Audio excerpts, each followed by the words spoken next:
What was the best power play you've ever seen someone do in real life? One of my friend's daughters has hearing aids. They're similar to the ones old people use, but with an extra piece on them. They're not the ones that are attached to your head. If somebody is bothering her and she doesn't want to deal with them, she pulls her hearing aids out and keeps doing whatever she was doing. This girl is 8. A friend and I were driving home after a night out and we got pulled over by the police for speeding. The cop approaches our vehicle and my friend, the driver, says to the cop, "I didn't even see you. Where were you parked?" And the cop responds by saying that he was parked at the bottom of an apartment building driveway that has a blind spot. So my friend says to the cop, "Well, I own that building, it's private property, and I've asked you guys numerous times not to park there, as I don't want my building having a reputation of being a speed trap." A couple of minutes later, after the cop verifies the information, he comes to the car, apologizes, and sends us on our way. My first boyfriend and I were out at a restaurant in the middle of the week. It was nearly empty, but for some reason the hostess sat us across from the only other couple. We were 18 and the couple was about 30. The guy was talking at length about his boring job, and the lady was obviously not into it. He was talking so loud that me and my boyfriend couldn't even have our own conversation. The guy finally shut up and there was an extended silence. After a bit, my boyfriend looked up at me and said, "So, do you put out?" I busted out laughing and the woman at the other table hastily covered her grin. The dude scoffed and says, "Good one, buddy," and threw his napkin down like he lost an argument or something. I'm not a man, so I don't know what kind of power play that was, but I'll never forget it. Junior year of high school, AP physics class. It's the end of the year, AP tests are over, and we've got nothing left to do, so our teacher is leading a game of scientist hangman. The puzzle on the board is first letter with 6 words, third letter N, second word 9 letters, third and fourth letters RN. The classroom door was open. There was a senior walking down the hallway past the classroom. He takes one glance at the puzzle and yells, "Daniel Bernoulli," without breaking a stride. That young man's life peaked at that moment. He basked in the fleeting reverence of the younger children in that room and thought about the bright future that awaited a man of his quick wit and comprehensive memory of specific scientists. But it was all downhill from there. How do I know? Because that boy was me. I'm kidding, I've never even been that cool. Worked at a major office retail store for a while in the tech section. Everyone was paid just above minimum wage except for the department leads who made $10 an hour. So I took on a lot of his usual duties. Coming up was Black Friday and nobody was allowed to take it off. Company policy, no ifs, ands, or buts, all hands on deck. Well, I asked off anyway, hoping maybe they'd let me. My girlfriend's uncle was always gone on deployment, and this was one of the few years he'd been home for Thanksgiving, and I really wanted to finally meet him. They told me no.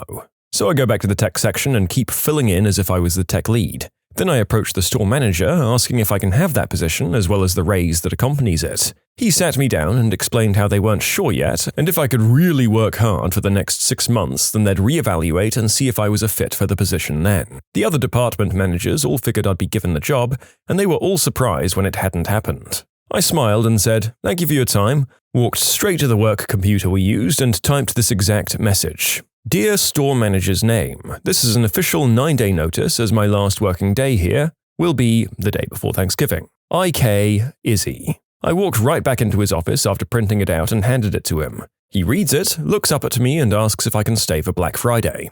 I told him he couldn't pay me enough.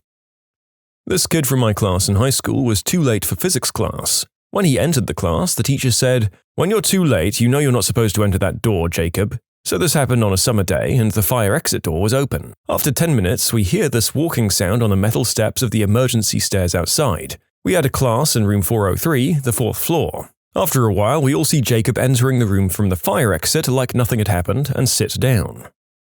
Dropped my son at preschool early with breakfast. Only other kid there was a girl eating her breakfast at one end of the table. She bats her eyes and says, "You can sit by me." He says, "I like this spot over here," at the other end of the table, and she got up and moved. I worked at a grocery store with a friend of mine and he wanted a long weekend because he had friends coming into town, so I took over his days for him. Everything was fine, I was still under 40 hours and the days were covered. Although for some reason the store manager was upset about this and was lecturing us about switching days. My friend looked at him in the middle of his rant and said, "Bob, your beard looks great today." We're both straight dudes. He immediately started cracking up and walked away. That was the end of that, and there were no talks about switching days after that.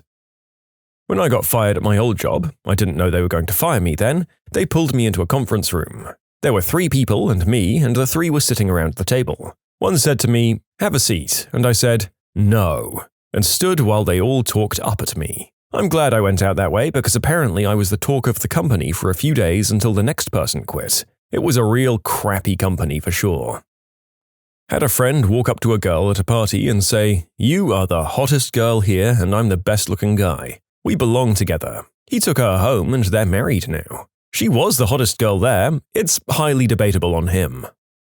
Was at a Mexican restaurant on Cinco de Mayo. The place was absolutely packed, and yet somehow there were only like 2 or maybe 3 waiters on staff. We'd been there like 40 minutes and we had our drinks, but still hadn't gotten to order food. This guy at the next table stands up, starts taking people's orders and delivering them to the kitchen. The other waiters seemed like they really appreciated it because people were starting to get annoyed up until that point. He didn't take my table's order, but he took one nearby and he sounded pretty fun. A friend ran into him a few months ago and said he's a really cool guy. That restaurant made the power play there. They made their service so bad that they managed to get a free server.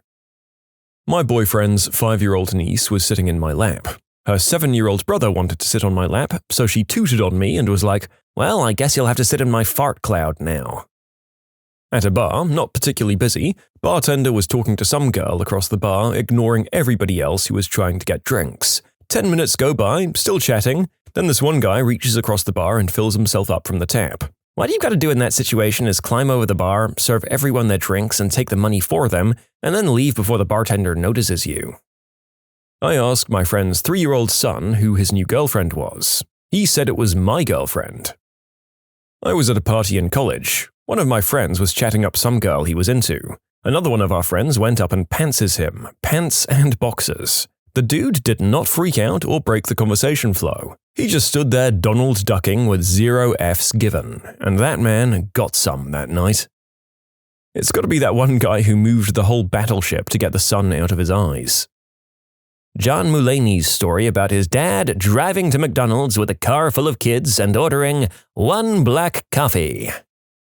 My father told me this story. He had a friend that took a philosophy class and they were discussing authority. The teacher made an example. If I say the class is over, you can leave, you'll do it. But if Mark says the same thing, you'll stay here. After that, Mark stood up and said the class was over and they could leave, and every student left the room. My father didn't have a lecture at that time, and when he asked his friend why he wasn't in his philosophy class, he told him this story. There was a post yesterday where somebody was at a party with Jeff Goldblum. When the host introduced Jeff to them, Jeff said, "My God, of course," like he'd heard of the person. They were on cloud 9 until they heard the Goldblum say that to everybody he was introduced to. Now that the narrator's seen a lot of interviews with the Blum, I completely believe that. I don't fully know that the man understands where he is at any given time, but at the very least he seems to have embraced that and is even enjoying it to an extent. Years ago, a buddy and I stopped in at one of the national chain restaurants open 24 hours. Usually, the service was pretty decent. Not sure what happened that time. There was a number of people and a kind of addition room off the main area. We got our food and first round of drinks. My buddy wanted a coffee refill. They didn't leave us the carafe like some places do now. No waitress, nobody checked the room for a while. Heard other people commenting that they wanted more coffee as well. I got up, walked to some little station off the kitchen maybe, grabbed a pot of coffee and walked back to the room. I poured my buddy's coffee and then poured everyone else who wanted it. I got some laughing thank yous. This is back from high school in the 90s. I had a friend that was really small who'd get picked on often but never really did anything about it. Neither did the rest of us when we got picked on. Nothing ever got physical, so who cares? Why start a fight, right? Use your words, not your fists, everything our parents told us. One day we were talking and a big guy that was in his grade grabbed him in a chokehold out of nowhere, no reason at all. My buddy kicked one leg forward and all of a sudden the big guy was on his back and pinned. My buddy had him by the throat. He said, "Will you stop it now?" And the big guy did, never bugged him again. It so happens that the little guy's dad taught Shotokan, and he was absurdly good. I've never seen someone move so fast. He took down a guy that was 75 pounds heavier than him, easy. Apparently, he helped his dad train students. He had never brought it up before as it wasn't important to him. Girls and cars were more interesting to us at the time. You can submit your own stories to be featured here on the channel. The story submission link is in the description below. And if you want to listen to some vibey music in the background, check out easymode, also linked below, and subscribe. It was a small thing, but funny as F, to me at least. Driving somewhere with my brother in the middle of the night. I stop at the gas station, this kid runs up to the car as we're going to drive away. My brother rolls down the window, and the kid asks my brother to buy him smokes. My brother tells him straight to F off. The kid tells my brother to F off for disrespecting him, and that he best drive off like a B-word or his buddies will beat us like the wimps we are. Some crap like that. My brother says something like, "Oh, sorry, sir, I guess I need my buddies then," and he flashes his badge at the kid. The kid's eyes went huge and he ran away. Probably in class, we know how when you ask if you can use the bathroom, the teachers are like, "Well, can you?" Well, one classmate, when asked and the teacher said that, was like, "Yes, I can," and just left. I once had a substitute teacher who vehemently refused to allow me to use the restroom 20 feet down the hallway, and I really had to go number 2. After 15 minutes of turtlenecking, I straight up raised my hand and loudly exclaimed, "If you don't let me go to the bathroom, I promise you I am going to crap on the fricking floor." The sub let me go to the bathroom, and the embarrassment of having to say that in front of my classmates was definitely worth it. So, I'm in the US Army, and it's really easy to get kicked out of the Army these days. Recently, an investigation got started on some of the guys I work with. They were accused of doing and selling substances, but there was no evidence to support that. No substances, no positive urinalysis, no paraphernalia, nothing. However, due to an attempted power move by the chain of command, these guys were all going to get kicked out. Well, obviously, they all lawyered up and started defending themselves. This whole process took so long that a couple of these guys were set to get out of the Army anyway. So the chain of command extended them so they could continue to chapter them. That's when stuff started popping off. Soldier 1 finds a regulation that says you can't extend a soldier with the express intention of chaptering them. He prints it out and drops it on the commander's desk and starts spazzing out. This is the same commander that extended him so he couldn't leave the Army and forced his pregnant wife to drive a U-Haul full of stuff across the country to his home of record. This regulation goes all the way up to the brigade commander and is still under review. He's going to win though.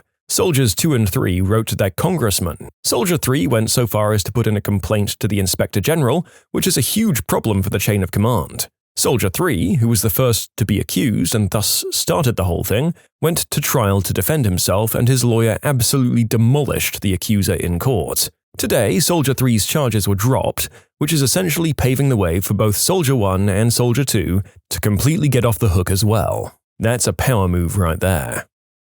When getting a ride with friends, inform the person driving that the child lock on their door is on. They'll get out and open the door for you, and when you get out, don't acknowledge them or shut the door. To anyone watching, it'll look like they're your chauffeur. Just what I want to look like, someone being chauffeured around in a 2013 Nissan Altima with a cracked rear bumper.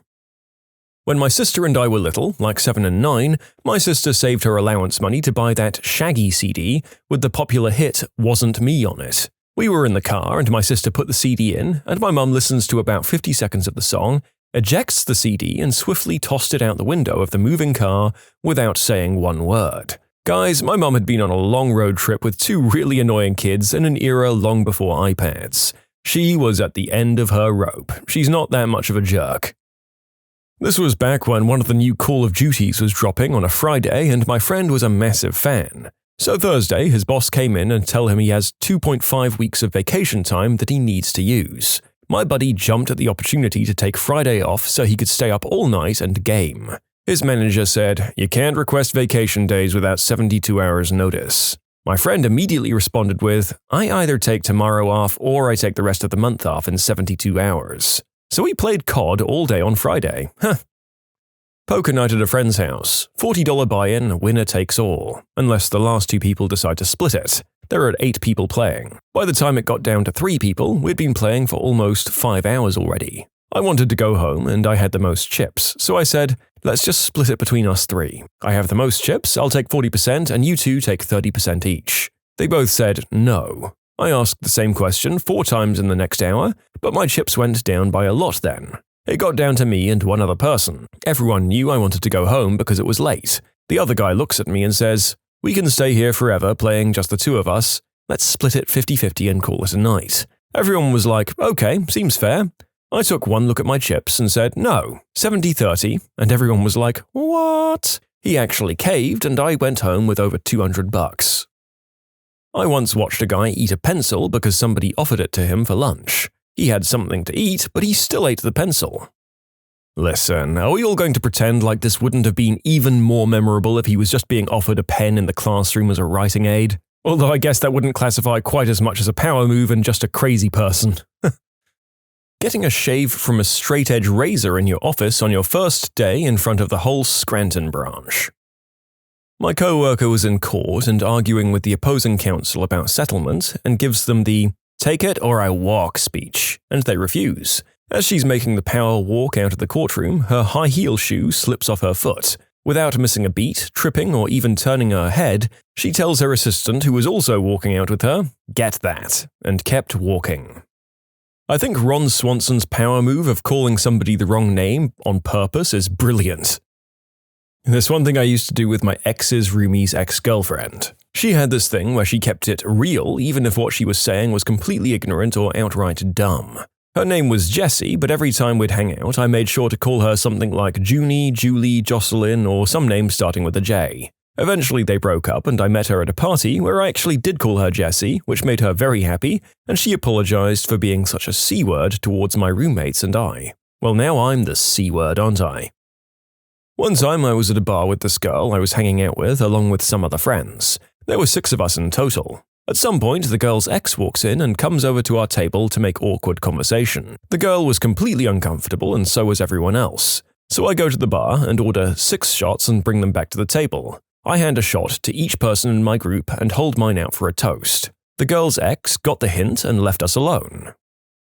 I used to be a bartender at a walkabout bar. For those not in the UK, Walkabout is an Australian themed chain of bar and club venues. One night, a particularly horrendous-looking woman and 2 men were standing at the bar waiting to be served. The only appropriate way to describe this trio would be that they looked like they came to the bar straight from a taping of Jeremy Kyle, where they were trying to figure out which of this girl's cousins was the father of her baby. As is my job, I approach the 3 of them, and before I can get past, "Hi, what can I get ya?" the woman shouts, "Large rosé." No please, no thank you. Whatever, pretty much standard procedure at this crap bar, so I just ignore her rudeness and I start pouring the wine. There's only about half a large glass worth left in the bottle, but there's more in the fridge. So as I turn around to retrieve a fresh bottle, she once again shouts, "Oi, keep pouring." I built up a decent tolerance for bullcrap through working for years in service, so I don't react. I just turn to her, holding up the empty bottle for her to see, and tell her, "Bottle's empty, I'm going to..." And of course she cuts me off. "Well, you better frickin' get another one, eh?" At this point I stopped, turning to face her, holding the empty bottle on the bar top with one hand and picking up the glass with the other.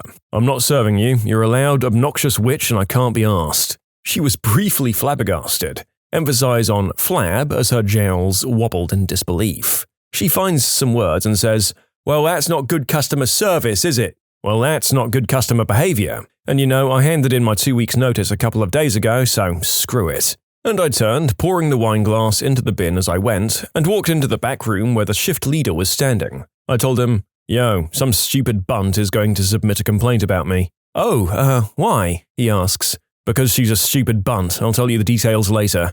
And I walk back out to the bar and start serving everyone else while this stupid bunt starts fuming and waiting for someone else to serve her.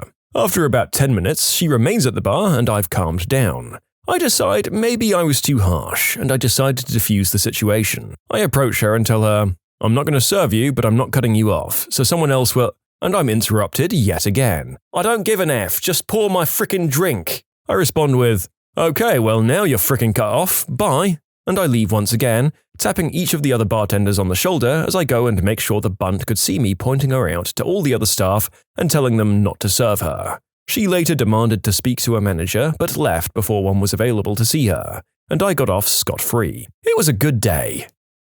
My friend used to work at Blockbuster, but they fired him after 10 years to hire someone to do his job cheaper. So he created Netflix. It might not be the biggest of all power moves, but I always appreciate it when someone shows up late drinking an iced coffee. If it was a regular coffee, you could just assume they got the cup a while ago and were still carrying it. When you hear those ice cubes rattling around in the cup though, you know for sure that they got that drink pretty recently, even though they were running late. It's a real say something move. What's the worst way you've seen an employee screwed over by the company?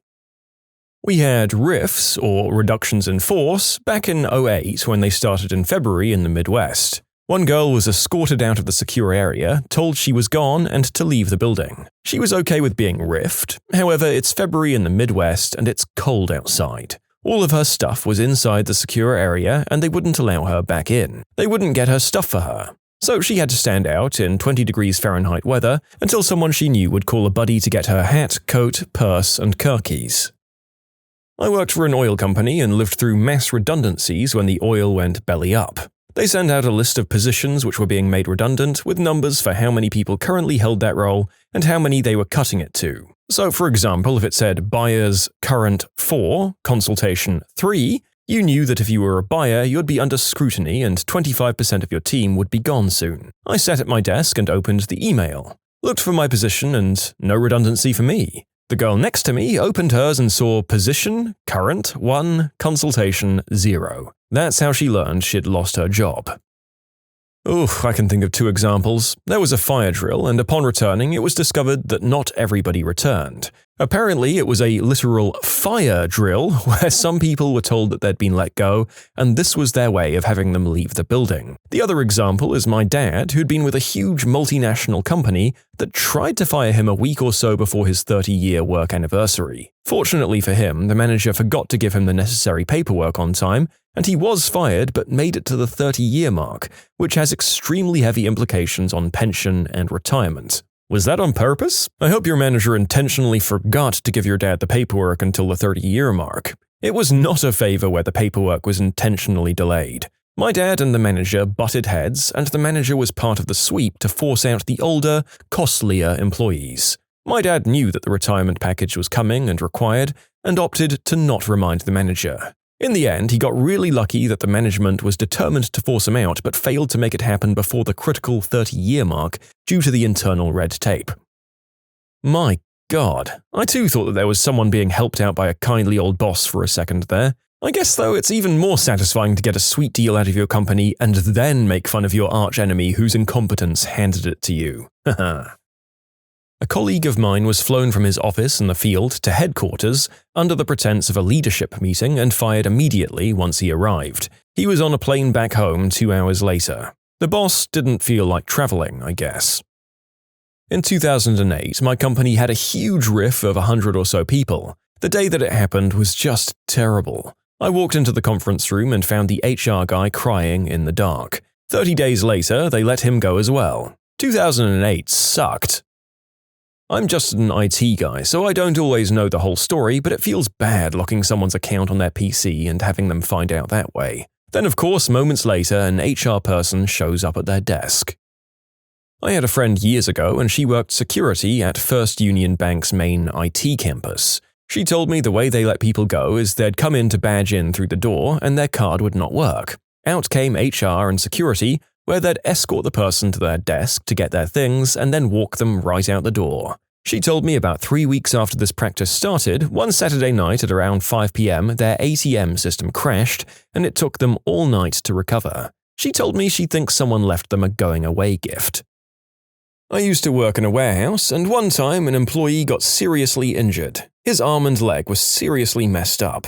The guy worked out a lot, so management pulled him into the office and began to speak to him. So, you hurt your arm at the gym and now you want to blame us. He had been injured when a pallet of heavy things literally tumbled over near him. If he didn't move right away, he could have easily gotten crushed. Management thought it was a scam. Do you know what insurance fraud is? Tell us the truth. We know everything. You can't lie to us. The guy was stunned. He wanted to use his health insurance, but the management wasn't hearing it. This continued for some time, a few hours at least. I guess someone overheard because 3 guys from the union showed up mad as hell, like completely livid. There was screaming, shouting, and then one mentioned that perhaps we should get the Department of Labor and the other insurance company involved. I guess that was enough to convince him. He let the employee use his insurance and things went on for a while. Apparently this guy had a habit of doing this to everyone who was injured. Injury happens, then a day later, screaming in the office. He literally accused someone of working with a broken arm for 2 weeks before going to the hospital. I think someone either reported him or the union stepped in, because he's luckily disappeared. Allow me to post a happy story involving layoffs and HR. But first, a little background. Where I live, employers could give out temporary contracts for a total of 3 years. After that, they had to let you go or offer a permanent contract. So you work for somewhere for 3 years and a single second, it would equal a permanent contract. This girl was on her 3rd year, with all signs pointing towards a permanent. Her evaluations were through the roof. She was one of the more productive workers in the department, good rapport with the customers, co-workers liked her, and she loved working there. It should have been a done deal. However, 2 months before she hits 3 years, the company announces a downsizing. As part of this downsizing, all temporary workers will not have their contracts renewed or made permanent. Department head tries to argue with HR, citing everything I mentioned above, but they can't do anything. Downsizing like this is part of labor law as well as the CBA, and they literally can't make exceptions. But they can offer her transition help, like helping her find a new job. The girl doesn't want to do it, but she's convinced by the department head to do it anyway, so she brings her CV and the proof of all the training she's had and meets up with the HR rep. HR rep stops at one of her internships she did right before she came to her current job, and asks her a lot of questions about it. Then she asks her a lot of questions about how long she's been working for the company. Then he steps out for a good 10 minutes before returning with the head of the HR department. They ask her to again confirm her employment history. Turns out the company she'd interned at was taken over roughly a year before by the company she now worked for. Also, internships count as work experience, and when the takeover was finalized, the payroll was transferred on a one-to-one basis, including past experience. So officially, her employment with our company was not 2 years, 11 months, but 3 years, 2 months. As a result, her previously temporary contract was now permanent by law, and she wasn't laid off. Step 1. Owner or founder sells the company to a big corporation, makes a huge profit, and buggers off to the tropics. Step 2. New management starts to fire people, over 100, in the first 6 months. Step 3. New management then makes the place so miserable people start losing it and quitting, all within the second 6 months. And finally, the place gets so bad, employees threaten to unionize, the company says if they do, all jobs will be terminated and services exported to India. It's the worst crap I've ever seen. Screw big corporations. I've seen and heard about this happening so many times, and I don't know if it's just people so hopeless that they couldn't manage a glass of water at a desert market, or if it's just megacorps purposefully buying and then running down the competition to stay on top. I worked almost 100% on one of the major projects at my company. It was one of only a couple of whales that was keeping the lights on. This was during the major oil crash around 2014 or so. The project manager booked a long vacation way in advance, and the client decided at the last minute that all the work needed to be revisited. Not by our fault, just compliance with a new regulatory procedure. This was actually great news because it gave a lot of people work to do, which was pleasantly surprising news when layoffs are happening weekly, so we couldn't say no. A more senior co-worker stepped up and took over. Everything went great and we got the deadline in on time, but it took a lot of overtime on their part. They really came through. I and the other co-workers mentioned them by name during performance reviews to commend them. They were laid off a couple of weeks later. It wasn't announced. They stopped informing the staff of layoffs because apparently it was hurting morale. I was already planning on leaving to go to grad school, but I could have changed my mind up until that point. I pretty much just mentally checked out, ignored everyone, and counted down the days until I left. Just remember that if you work for a huge company, you owe them absolutely nothing beyond your scheduled hours. The people deciding your fate could be entire tiers above whatever low-level manager you answer to, and you'll probably never see their face or even know their name. You might get dropped on an impulse to make their spreadsheet numbers look better for their next meeting. My college roommate was a temp in an HR office for college credit. She came home one night absolutely disheveled, makeup smeared, heels in hand, just rough. In a nutshell, her supervisor made her participate in firing a woman for creating a hostile work environment. Seems cut and dry, right? Turns out the hostility in question was directed at a man the woman accused of inappropriate conduct with her daughter. The woman obviously went bat-crap crazy, crying, begging to keep her job, the works. Told my roommate the entire story about how she'd dated the guy for dark side. Naturally, the mum threatened to kill the guy. The HR supervisor wasn't having it, and had security escort the woman out. My roommate asked the supervisor if she thought the mum was telling the truth. The supervisor, cold as ice, "Probably. We hire some really suspicious people. She really shouldn't have left her daughter alone with him. That broke something in my roommate, and she dropped her business program 3.5 years in. I think she graduated with a degree in biology or something 2 years later. You can submit your own stories to be featured here on the channel. The story submission link is in the description below. And if you want to listen to some vibey music in the background, check out easymode, also linked below, and subscribe. Sears, Canada. Going through bankruptcy, many employees were laid off with no severance, while the executives were getting six-figure bonuses. Those bonuses could have covered many employees' severance. Made an employee come in at 6:30 for the morning rush hour, only to tell her to leave after 10 minutes because they were a bit overstaffed. I mean, at least give her 2 hours for her troubles. The warehouse I used to work for was really bad for this. They had a shuttle system that would run to a couple of towns 45 minutes to an hour away, and some people lived within 10 to 15 minutes. The perk of the shuttle was that it went to the low-income areas and picked up a ton of people who would otherwise not be able to get to work. Well, the shuttle only ran before and after shifts, not hourly like a bus system. Supposedly, the warehouse would only get the product numbers at like 5 a.m. when shifts started at 6. So when time rolled around, they'd tell us we were overstaffed and to go home. Their system was to break it down by which shifts and departments had left last time. Given that the shuttle people were the majority, they were most likely the ones sent home. After roll call and figuring out who was leaving, the shuttles will have gone and all the shuttle people were stuck in the cafeteria for the full 10-hour shift, unpaid, until the shuttles dropped off the 4 p.m. shift. It was a huge stink for the longest time. Finally, the warehouses shelled out the extra money to lengthen the shuttle contract times. I think it ultimately ran at the beginning, middle, and end of the shift. My Fortune 500 company was going through downsizing years back. Everyone knew their turn would be coming, so it wasn't the best of environments. One woman who had been with the company for 20 years was applying for jobs just to see what was out there, but really wanted to stay with the current company. She ended up getting an offer elsewhere. So she approached our manager at the time and told him the situation and asked for advice. The boss basically told her nothing was on the horizon but to do what was best for her. So she turns her notice in. The very next day, the rifts were announced, the entire department was being let go except for that one manager. Everyone gets a severance package except for the lady who put in notice the day before. She lost 40 weeks of pay. She was going to get 2 per year worked. The boss knew the rifts were coming. He could have advised her to wait a day in a roundabout way, so screw you, Derek. On the bright side, she had a new job right away while the rest of us took some time off and competed for the same open jobs in the area. Well, I hope that boss got ruthlessly canned with way less benefits than his time and service should have permitted later as well. I can't imagine being that callous with someone I'd worked with for so long. Although if the company was willing to lay off that many people, perhaps he'd have had the same treatment if his superiors found out he could have saved them 40 weeks of pay. I still say to do the right thing and go with your old colleagues. There was this guy who came to work for us about a year ago. This is hard manual labor, and the guy had quit slinging substances on the street to come and make an honest living to support his family. He was having trouble dealing with it at first, but he adjusted and ended up being one of the hardest workers on the floor. Always working those 12-hour shifts, staying busy the whole time. Anyway, he works with us for a good long while before his 19-year-old daughter dies suddenly in her sleep.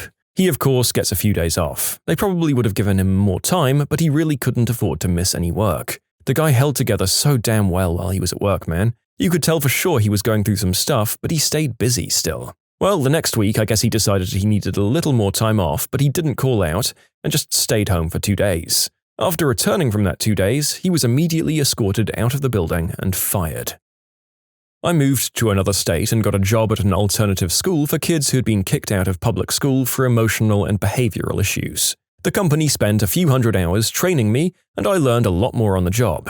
It was difficult at times, but I enjoyed the work and the people I worked with. After a few months, I felt comfortable in my role. Then, for some reason still unknown to me, the bosses wanted me gone. I was called into a meeting with 2 supervisors who said that we were now overstaffed, which is a lie. We had 3 vacancies, and that I had an exciting opportunity to move to another program. They wanted me to move to our sister program where you work one-on-one in a public school, which can suck if you have a kid who's really tough to work with. And in that program, they wanted me to be a sub or floater, so I could get a text at 5 a.m. telling me I had to go to a school an hour away to work with an emotionally unstable kid I'd never met before. So I thought about it the next day and told my supervisor that I wanted to stay where I was, but that I'd be flexible and go to the other program for a few months if they needed me there, or be a permanent one-on-one with a kid, just not a permanent floater. I didn't hear anything for a week, and then I got called into another meeting with both supervisors and the head director. The head director says that the other program would be better for my professional development, which is bullcrap,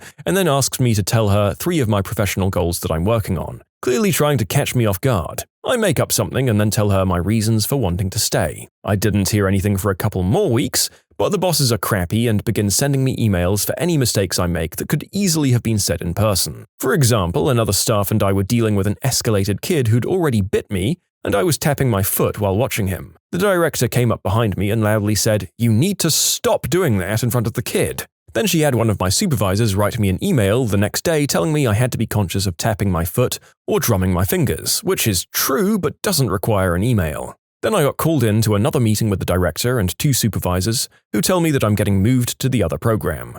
I gave my 2 weeks notice on the spot, which made my coworkers think I was badass, but didn't help the fact that I needed a new job.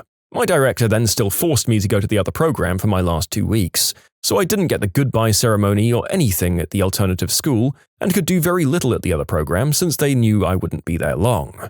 I ended up getting a job at a preschool with a much better boss, but it still frustrates me to think about the whole experience.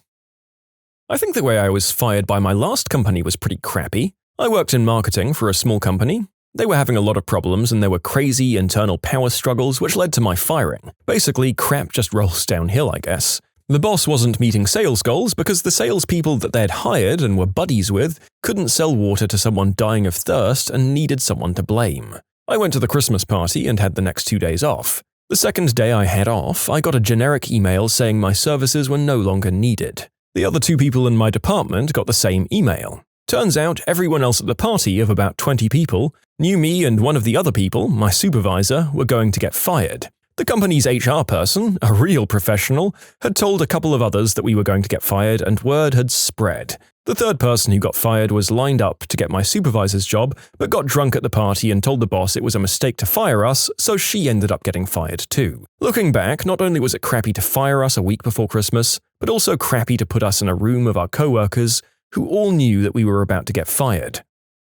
Not an HR worker, but last week 3 employees were fired in the company I work in. The lady in charge of terminating people was known in the company as Death, because when she called you into a room, stuff was gonna go down. She fired 2 people following our ridiculous protocol, which basically kicks people out and then someone else has to pick up their stuff from the desk and take it to them outside. We usually fire them first thing in the morning so they don't waste a whole day of work for a company they no longer work for. After doing those 2 terminations, her boss called her into that room and fired her as well. I think this is why you can lean towards being loyal to your coworkers rather than your company. Because even if you do exactly what they want for you, they won't have any loyalty to you and you could immediately be following them out the door. First-hand witness because it was me. I worked at a biotech startup for a year, saved them tons on in-house development of assay reagents and had nothing but positive feedback. One of my coworkers was let go due to budgetary concerns and was given a very generous severance. About a month later, my father passed away and I took a couple of days. When I come back, I'm asked to stay late for a few days, and then on a Tuesday I'm told I'm being furloughed until they get a grant approved, but would for sure be brought back on. Lost health insurance, no severance offered, and they'd already cancelled my ID badge and parking pass. Couldn't get back in to get my wallet and keys and whatnot, during which time my car was towed. Just remember, HR is not your friend. Their purpose is to protect the company, not the people. I was amazed to see how many employees think that going to HR to complain is like visiting your high school guidance counselor and getting help with your career. HR is there to keep the company out of employment lawsuits, and the second you leave their office, the manager is called in with a full report on what you said. It messes with the manager too, because it means they could be causing issues and now need a closer bit of monitoring. So, if you like your boss and had an issue you were too scared to raise and used HR instead, or didn't give a basically fair boss the chance to try and fix the situation before you complained, just know you put yourself on notice and them too.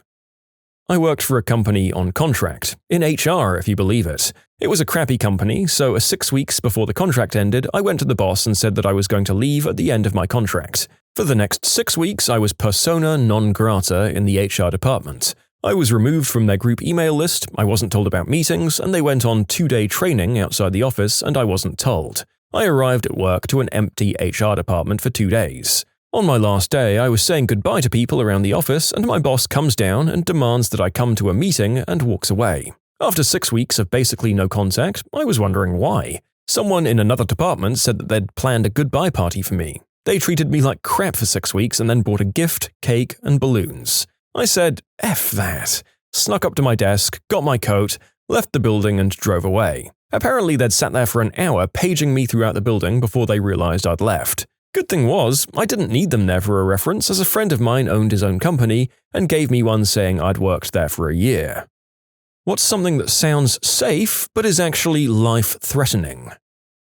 Anesthesia. I feel like people don't have enough respect for how complicated and dangerous it is to put people to sleep. I have patients all the time ask me to put them under for routine procedures that don't require sedation, and I always think to myself that you wouldn't be asking for that if you knew how much training and monitoring and intensive effort it takes to keep someone asleep safely without them stopping breathing. From my friend who works in government studying accidents, duck boats. At Branson, every other year, it seemed that there was a new call to shut them down after an accident. Grain silos. People die every year because they explode with static electricity, and a lot of other ways too, including cave-ins, suffocation, burning, and other scary things. Yep, people don't realize how dangerous tiny particulate matter is. My mind was blown when I saw what design precautions went into designing a factory that made powdered coffee creamer. It's treated like nitroglycerin, and yet you put that crap in your coffee. Interacting with a giant anteater. Their claws can kill a jaguar without much issue. Riding a horse. Those motherfrickers will kill you in a heartbeat. A good friend of mine's an eventer and dressage rider. He doesn't know a single person who rides at his level who hasn't done it with multiple broken ribs. My wife always says that horses are like bicycles that can make bad decisions. Putting out an engine fire with a bucket full of water. Gasoline doesn't actually catch fire very easily. It takes some pretty specific conditions. You can usually extinguish a lit match by dunking it in a cup of gasoline. There's still a small chance it could ignite though, so please don't actually try this. However, when it does ignite, it doesn't burn, it explodes. So, if your engine is burning with a slow and steady fire, it's not the gasoline that's burning, it's the motor oil. And that makes it an oil fire. And you should never, ever add water to an oil fire. This is a great collection of smarty tidbits, all of which we're aware of, but have never considered, all contributing to why you should never douse a flaming engine block in water. I know all of these, but I can guarantee that up until I read this, dumping a bucket on a blazing car would have been my first instinct as well. Getting in a car without a headrest on your seat. It's not just a pillow for comfort, you know? Bison, like the wild, big cow-looking animals. I grew up around them and I see too many tourists in Yellowstone going to take a selfie with one. Those big mother effers will kill you without batting an eye. Telling your HR department how you really feel about your boss. Well, I don't know if this actually sounds safe, but trampolines. People think by putting the netting around them you won't get hurt. Think again. You're one awkward landing from lots of potentially life-changing injuries. I have personally gotten a spontaneous viewing of the inside of an adult foot and ankle because of a trampoline. Ugh. Safes. They'll bloody well crunch your fingers if you're not careful. Trampolines. The Canadian Pediatric Society warns against buying them at all for use by kids and teens. My dad literally made my friend's parents sign waivers before the friends were allowed to be on our trampoline. My dad did this too. A lot of people thought he was crazy, but it always seemed prudent considering how lawsuit-happy the US is. Then there was our experience in a foreign country where a neighbor girl, who was maybe 8 years old, broke her arm falling off our trampoline, and her parents marched her over after getting back from having a cast put on her arm and made her apologize for falling off our trampoline. Then the parents apologized profusely as well, as if their daughter had, in her clumsiness and misfortune, shamed their entire family and all their ancestors. Once my dad recovered from shock, he sent her flowers and a get-well-soon card. Dryer lint. Clear your dryer vents, people. About a month ago, I hired one of those "we clean out the dryer vent lines" people. Super nice guy, really knew what he was talking about. So he tells me it'll be $70, and I give the go-ahead because I'm not in the mood to climb on the roof.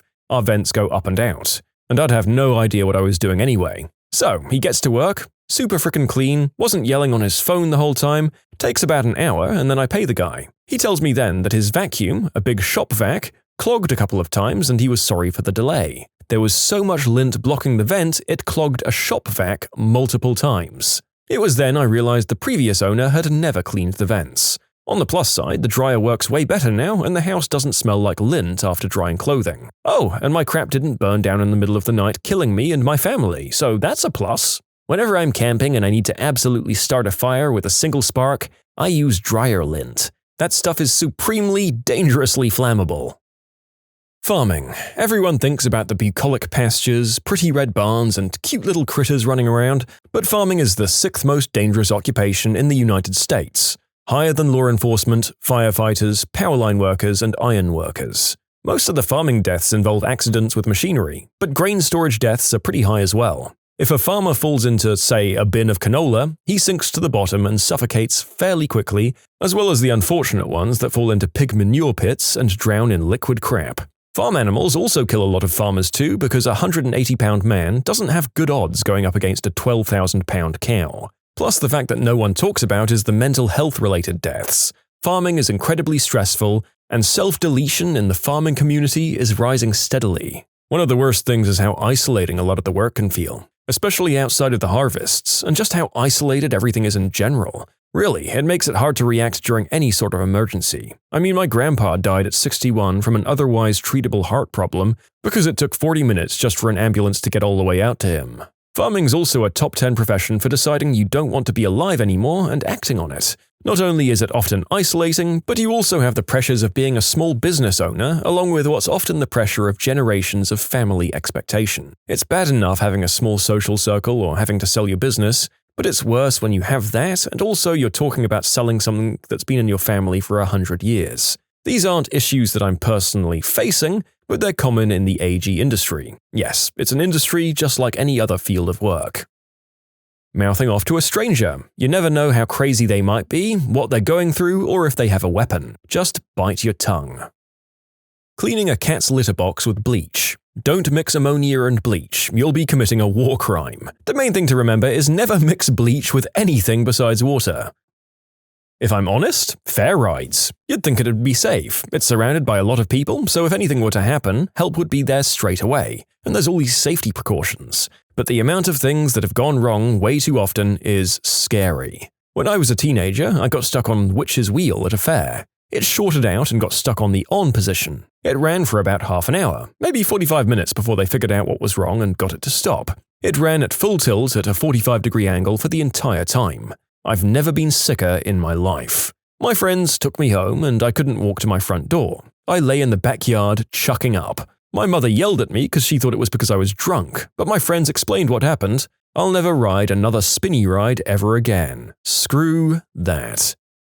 Gonna be honest, this is probably never going to stop the narrator from getting on a fair ride. The chances of being on the one time where it crashes are so incredibly small, especially at a fair that undergoes regular inspections. And good luck trying to tell your kids not to get on them. I feel like all you can really do is metaphorically and literally sit back and enjoy the ride. Boating. I'm a boat mechanic, but I didn't have much boating experience before I started working on them, and I was pretty caught off guard to discover how dangerous it can be. Everyone thinks of boating as this idyllic family activity, and it usually is, but a staggering amount of crap can go wrong on the water and leave you stranded or worse. There are submerged objects like rock formations and logs that can cause you to get ejected or sink your boat. It's fairly easy to forget a plug and sink your boat. That happens frequently. Most boat owners have no idea how to operate a boat safely or even competently. It's trickier than you might think. It takes some experience and technique. Also, heavy drinking among boaters is rampant. People often don't secure their trailer correctly to the tow vehicle, not latched, wrong ball size hitch, unsecured or improperly secured chains, stuff like that. People don't service their trailers, wheels fall off from a lack of grease. I'd conservatively estimate that 30% of trailer brakes just don't work, and the percentage goes up logarithmically with the age of the trailer. Give boat trailers a wide berth on the freeway. Often people don't follow basic safety like life jackets and kill lanyards. You can hit a big wake or wave and get knocked away from the controls and your boat is now a self-guided missile. If you're swimming behind a running boat, you can pass out from the fumes and drown. You can get chopped to bits by the propeller. You can get hit by a boat being driven by a drunk, inexperienced, or incompetent person. A fuel leak can cause a buildup of fumes in the bilge that gets ignited by engine electronics. The list goes on and on. Growing up, we had a boat. One time we were out with some friends.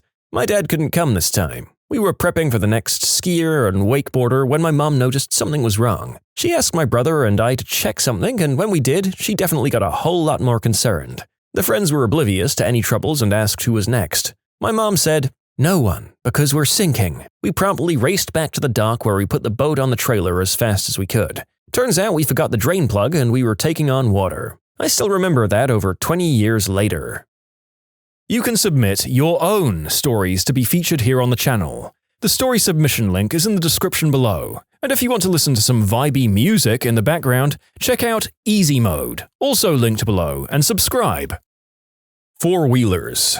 So many injuries and deaths from people who don't respect what they can do and just how easy they are to topple. My sister passed some years back at 19 years old on a four-wheeler she had just purchased. She was with friends who were also riding their own. She had a girlfriend on the back of hers who was a little heavy-set. In order to get to the area, they had to cross a small drainage ditch, maybe 4 or 5 feet from the bank to the bottom of it. It was completely dry. She attempted to go up it, straight ahead with the girl on the back. And my understanding is that when she gassed it, the front tires left the ground, flipping it over backwards on top of them. The passenger was thrown to the side, but my sister held on, probably out of shock, and the weight of the entire thing came down on her head via the handlebars, pinching her between that and the concrete. By the time any help arrived, she was already gone. If you take anything from this story or the hundreds of others that you're likely to read about in your life, wear a damn helmet. Anything can happen in the blink of an eye.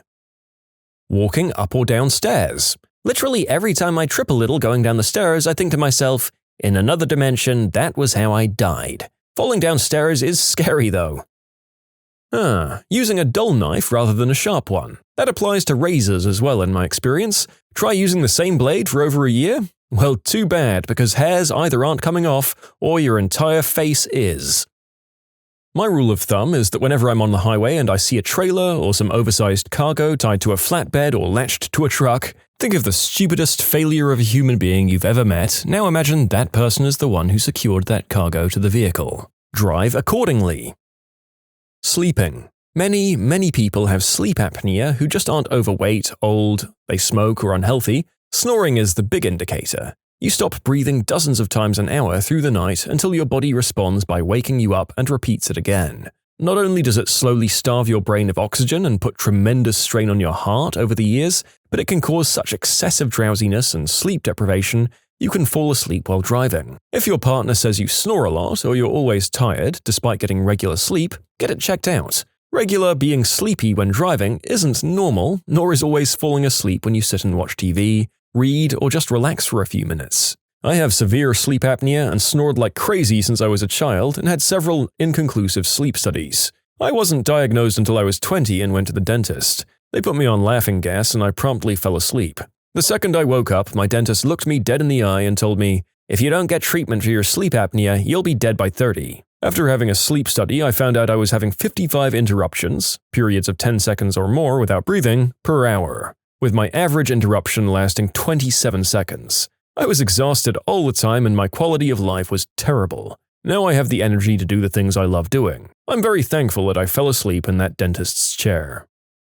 Don't put up your feet on the dashboard of a car when you're riding in the front seat. It doesn't matter if you're wearing a seatbelt, your kneecaps are going to go through your skull if you get into an accident. I used to do that all the time when I was younger, now I want to scream every time I see it. Holding your breath while scuba diving. If you ascend from depth with your airways closed while breathing compressed air, you're at extreme risk of rupturing a lung, damaging your alveoli, or suffering from other lung overexpansion injuries. This is because when you take a breath under significant external pressure, the air you breathe in is much more dense, and so your lungs can get more of it per breath. But as the pressure acting on you lessens, the air in your lungs expands. And if your airways aren't open, your lungs will be damaged from the overpressure. It's an easily avoidable risk, but if ignored, the consequences are often deadly or at least permanently damaging. Making pottery. Let me explain. The colors are all from metals, and except for iron, they're all toxic to some degree. The best glazes set off a Geiger counter. Silicosis, emphysema, and cancer are occupational hazards from the dust. The ingredient that makes pottery glazes dishwasher safe is wollastonite, which is actually more dangerous than asbestos. You're dealing with something that can make an airtight seal, contains water, and is going to be heated. Pottery exploding in the firing process is a common problem. Speaking of firing, we're talking high temperatures. You can light a cigarette by tapping the tip on the outside of the kiln while it's running. That's already assuming you're using insulating bricks. Toxic gases can come from the pottery during firing, and most kilns are indoors. Firing with gas or wood burners can pose a carbon monoxide hazard. All of the bending over and physical work can lead to arthritis. Making and firing pottery improperly can poison the end user. Storage of toxic and radioactive and carcinogenic materials is usually subpar. Moderately old buildings. I became an asbestos inspector for my job, and let me tell you, the more you find out about asbestos and what we put it in, the less time you want to spend in any structure built prior to the mid-80s. And that's just asbestos. Not even going to go into the other hazardous building materials like lead. Asbestos was truly an almost miraculous building material for its time. It's cheap to acquire, and adding it to almost any construction material made that material better at its job. It's also insidiously easy to get complacent around it. Unless you're breathing insane amounts of it, you wouldn't know it's there unless you had that knowledge beforehand. It doesn't smell, you won't feel queasy or nauseous. It just seems like normal dust, with the caveat that if you breathe too much or are just unlucky, there's a chance that the latter half of your life will be spent in absolute misery if one of the severe medical conditions associated with asbestos doesn't just kill you within a few years of showing symptoms. The human race can always rely on the universe to humble us whenever we discover one of these miracle solutions like asbestos that seems able to do everything. There'll be more to come too. So I'm looking forward to finding out that all of our healthy plant protein products eventually turn us into raving mad cannibals or something like that.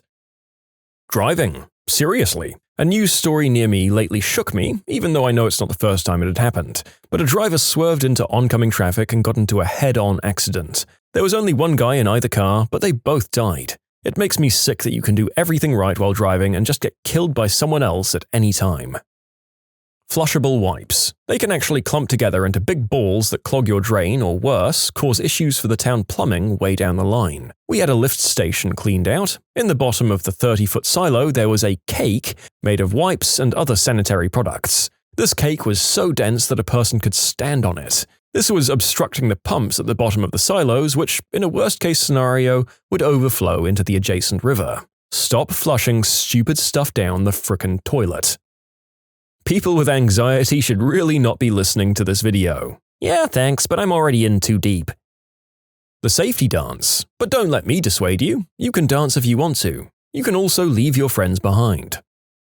Leaving the house and staying in the house.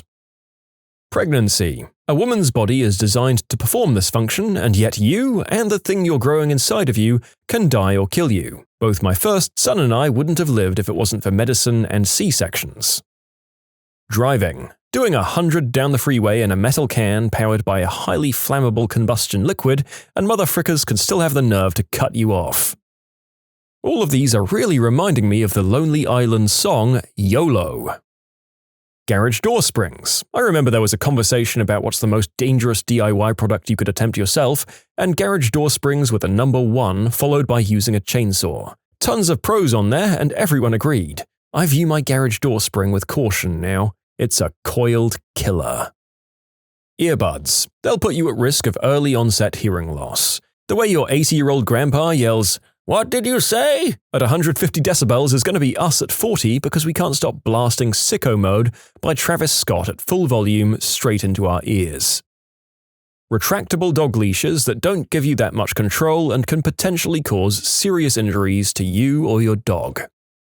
The eyes of potatoes, if they've sprouted any green, can be poisonous.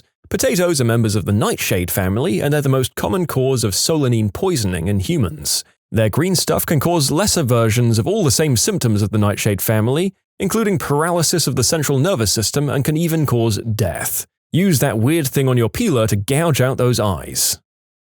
Opening up a CRT monitor or TV. Those old TVs contain a capacitor that can hold a lethal charge even after being unplugged for about a month. I've never experienced the shock, but when I was studying the CompTIA A+ certificate manual, basically the whole chapter on monitor repairs summed up to hire someone who knows what they're doing or you will be electrocuted. Alcohol. What's messed up about alcoholism, among other things, is how socially acceptable it is to get rat-faced every night. So as long as you're holding down a job and not getting multiple DUIs, a lot of people act like it's no big deal. Plus there's all those jokes you see from parents about mummy needs her wine while holding up those big novelty glasses, Hoda and Kathy Lee used to drink on the Today Show every morning at like 10 a.m. Some workplaces have mandatory company outings that really just entail going to a bar and trying to talk about anything besides work. I'm an alcoholic and it doesn't bother me to be around others drinking, but for some it can make sobriety really difficult. Living with your parents. I had to move back in for various reasons and my mental health and well-being are declining fast.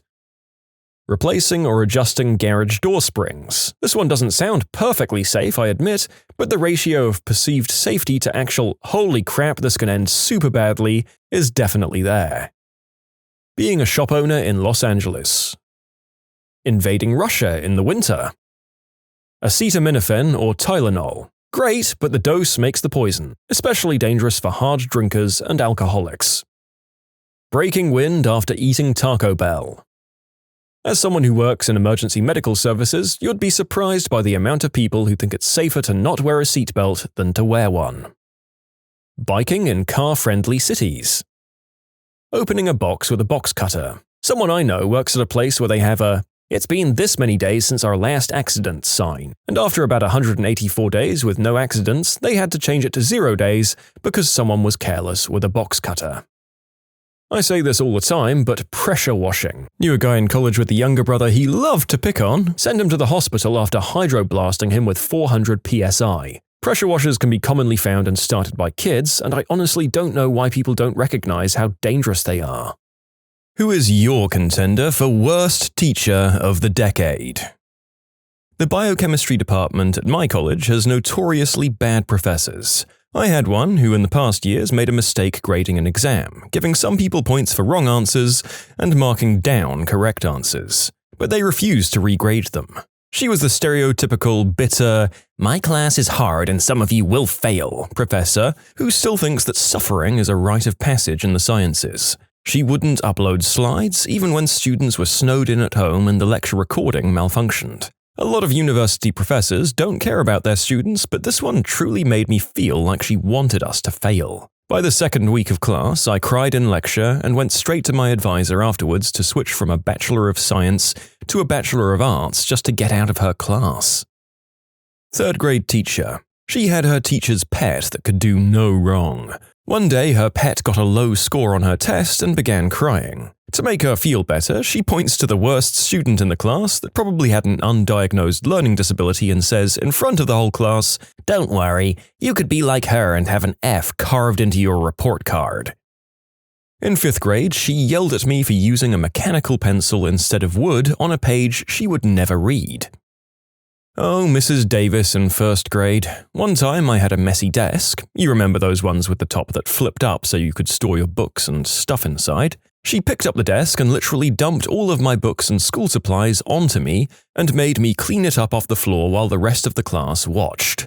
Of course, I started crying. What kind of sadist does that to a frickin' 6-year-old? Well, funnily enough, my school history teacher was weird.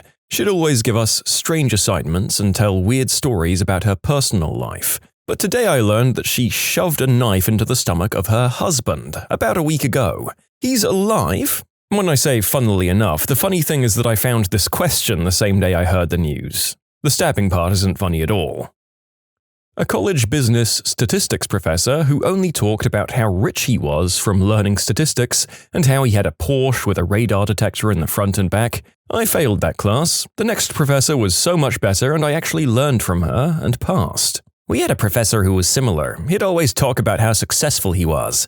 Once he claimed that instead of sending a CV for a job application, he just sent a picture and got the job because he thought outside the box. I had a similar professor too. He'd always talk about how many Fortune 500 companies he'd worked at in the past 10 years. All I could think was, man, this guy cannot keep down a job. I do think it's unfair when other professionals accuse teachers or lecturers of being people who couldn't make it in their desired field. Loads of teachers just genuinely thrive in academia and enjoy educating. But I'll reluctantly admit that they may have a point in 1 or 2 cases like the above one. Imagine blowing through all of those jobs and then just getting a job where you waste everyone's time bragging about your, quote, achievements. In 6th grade, I was sick and missed a day of school, so I didn't know what the homework was. The next day in class, the first thing I did was ask one of my classmates for the previous night's homework so I could do it that night. My teacher gave me a 0 and a detention in front of everyone for not turning in the assignment. I went to her privately after class and explained that I didn't have any friends in the class and had gotten everything I needed to do it that night as soon as I walked in before class started. She told me it's not her problem if I'm a loser and that I should have found a way instead of making excuses. I was a great student with straight A's, never missed school, and was always well-mannered. I was absolutely mortified and so deeply hurt because in reality, not only did I not have any friends in that class, I didn't have many friends at all. The friends I did have, which were more school friends than actual friends, were on another team, so had a different set of teachers. Later in the quarter, I turned in a poem that I was incredibly proud of. I got nice paper to print it on and everything, and the poem itself was very real and raw. She failed me on the project, and when I approached her about why she failed me, she told me the whole thing was stupid, the visual presentation and the poem itself. My mum still has that project framed in her house and reminds me from time to time how meaningful it was for an 11-year-old to have written it. I'm not sure what that teacher had against me and still haven't been able to make sense of it all these years later, but I've never forgotten how she treated me. Grade 10 English teacher. Had an assignment where we made up fake names and did a pen pal to other students in the class. He also joined the assignment and wrote very inappropriate letters to one of the female students. She loved the boys, but always hated on and picked on the girls. Just as an example, I worked really hard on a project for her class. It came back with a D- on it. My mum had had enough of her crap and took my project to the principal. She asked him to tell her what grade he'd give on the project. He looked it over and read through everything and said it was definitely A work. Mum showed him the grade she had given me on it. The teacher was spoken to and my grade changed. She also failed me in that class along with several other females, claiming I'd never turned in any homework. I had, but couldn't prove it. The boys in her class never received less than a B. The year after I had her, she retired after speaking with the principal and the school board again. By the way, I was a straight A student except in this one class. In middle school jazz band, the teacher asked me to play a solo during one of our performances. After the performance, the teacher congratulated us and told the soloists what a great job they did. Except for me. For me, I was told how horrible I sounded in front of the group. Never performed a solo again. Third grade teacher pinned me against a blackboard. I remember looking out to my classmates and seeing the look of horror on their faces as I gasped for air. This was in '79. Then later, a girl he was writing to eventually came to her parents about it. She literally shoved a ball of duct tape in my mouth in front of the whole class because I couldn't hold in my laughter after my friend said something really funny. Mrs. Huddleston, grade 4. I had a troubled childhood, and I remember during that grade that I'd found out that my grandfather was divorcing my grandmother and that he'd kicked her onto the ground and stepped on her while threatening her with an axe. So, naturally, I probably had some issues, but I never acted out like a jerk kid or anything. Anyway, this teacher was trying to teach me something after class, something with blocks and multiplication maybe. And I remember she was getting angry and frustrated, so I was crying because my home life had a lot of anger and fighting. She eventually slammed the blocks on the desk in anger and started screaming at me while other kids laughed. Now she wins awards for all of her good work. She might have just had an off day, but that school memory sticks out with me more than any others during that time, and I'll never associate her with anything else. That was 1994 or something like that. Screw her, man. A teacher who wanted students to learn programming, and the method of testing was filling the blank. No wonder most of them wanted me to tutor them. My math teacher was a terrible person. She once wanted to call my mum because I wasn't doing it how she wanted, and she got mad at me because I didn't know the mobile number of my mother. I think it was in 7th grade or so. She also told me in front of the whole class that I'm not the brightest bulb. I had a professor who was awful at teaching. I never liked him. He eventually got fired after an investigation into him, sparked by Peter, we were told, and found out that he was doing unethical testing on puppies and falsifying data for academic studies before coming to our college. I forget his name, but he taught genetics.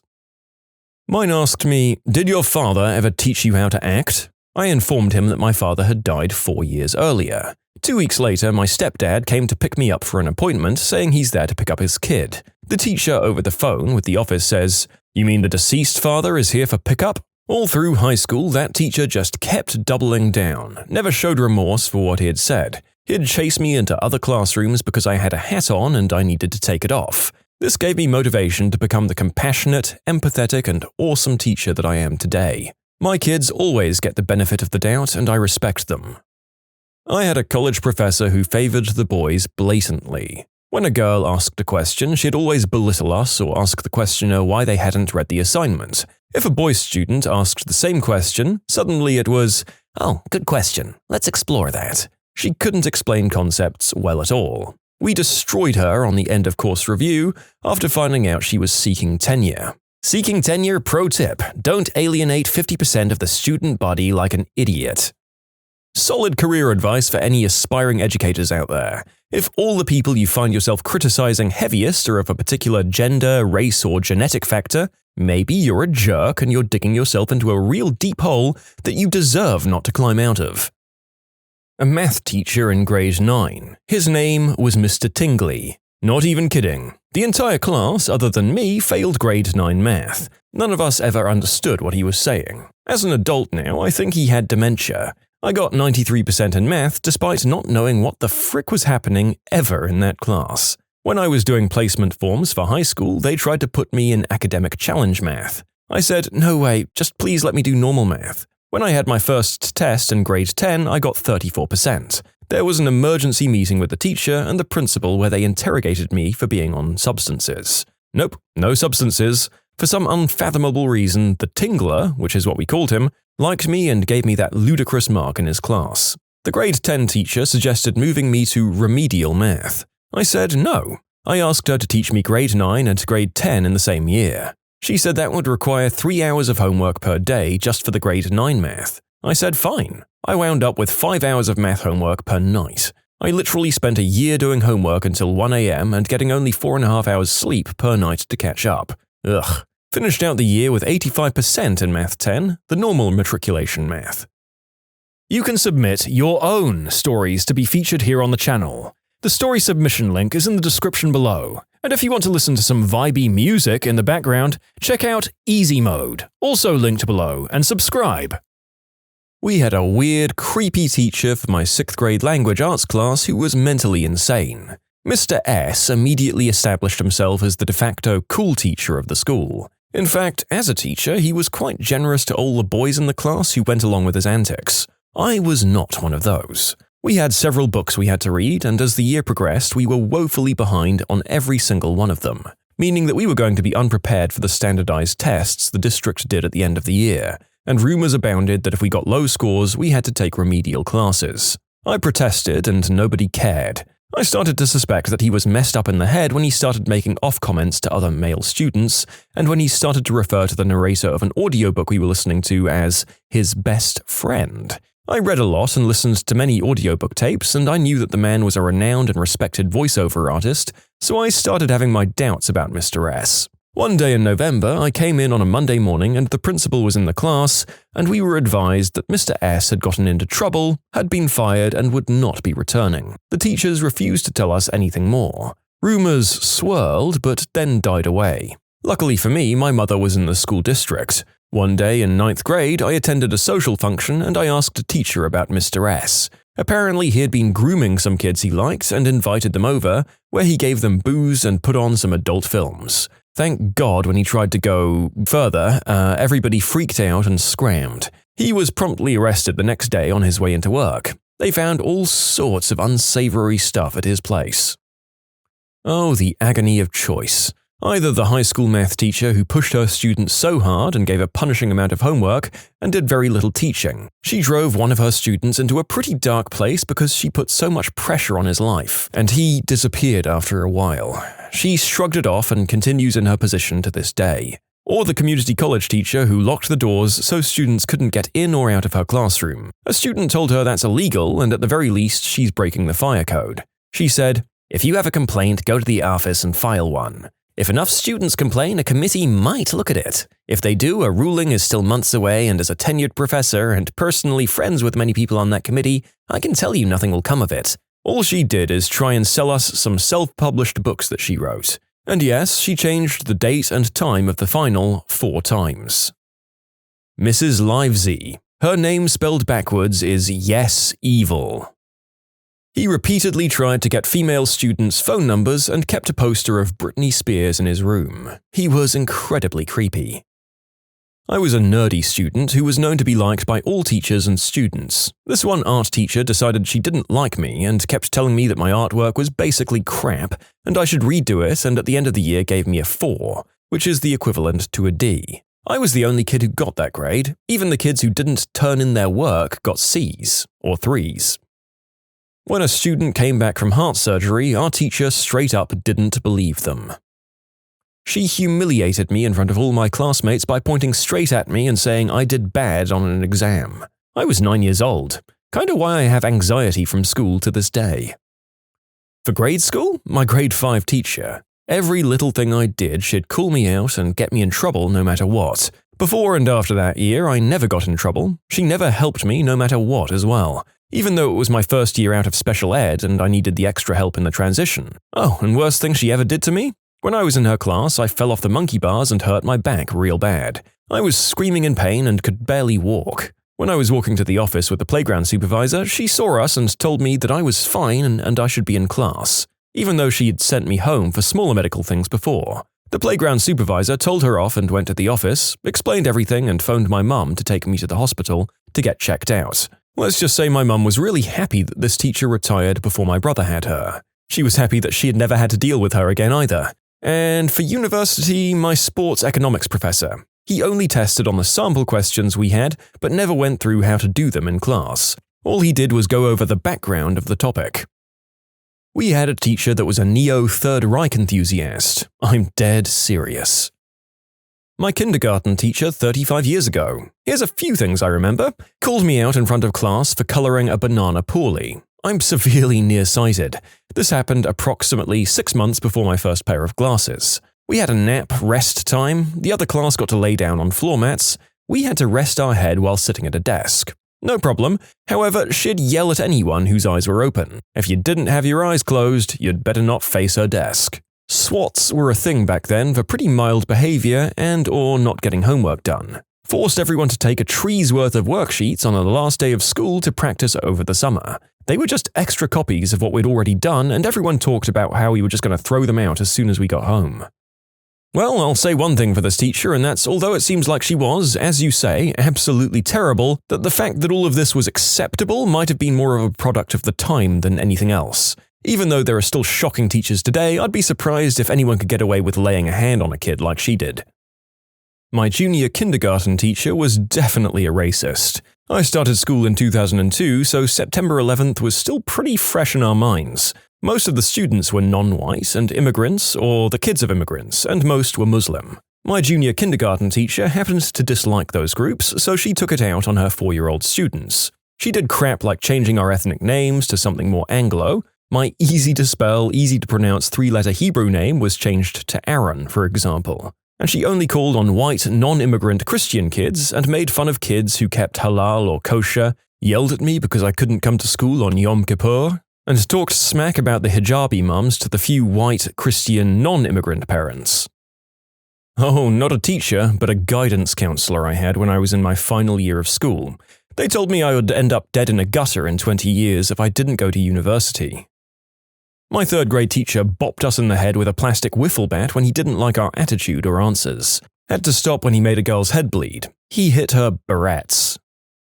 For me, my grade 2 to 4 teacher. For some strange reason, the school kept her with us for 3 straight years. She was not a nice teacher and always had a frown on. The worst thing she ever did was the school had some kind of bike competition that we could sign up for. Nobody in my class signed up for it, so she kept us in the class away from the event. We could see the whole school watching the event through the window, and we were pretty mad. Had a teacher who would give me detention every week. Reasons included talking during a group project, not bringing pencils, having long hair, and calling him a B word that rhymes with snitch. I had a Spanish teacher who got a job at another high school and decided to not give a darn for the last 5 months of the class. He'd sit at his desk and watch The Walking Dead. Sometimes he'd say something like, "Okay class, today think about Spanish." He then gave us a challenging final exam over material he'd never taught us. My 11th grade history teacher said in front of the whole class that I didn't have the looks to be a meteorologist, which was my dream since I was 5. The class itself was a waste of time since nothing was actually graded, so no one even tried. And this was supposed to be an IBHL class, which is no joke. Since then, I graduated from the #1 meteorology program in the US and glowed up big time, went from over 190 pounds in high school to 155, while he was fired for inappropriate conduct with kids. Needless to say, Mr. S can go F himself.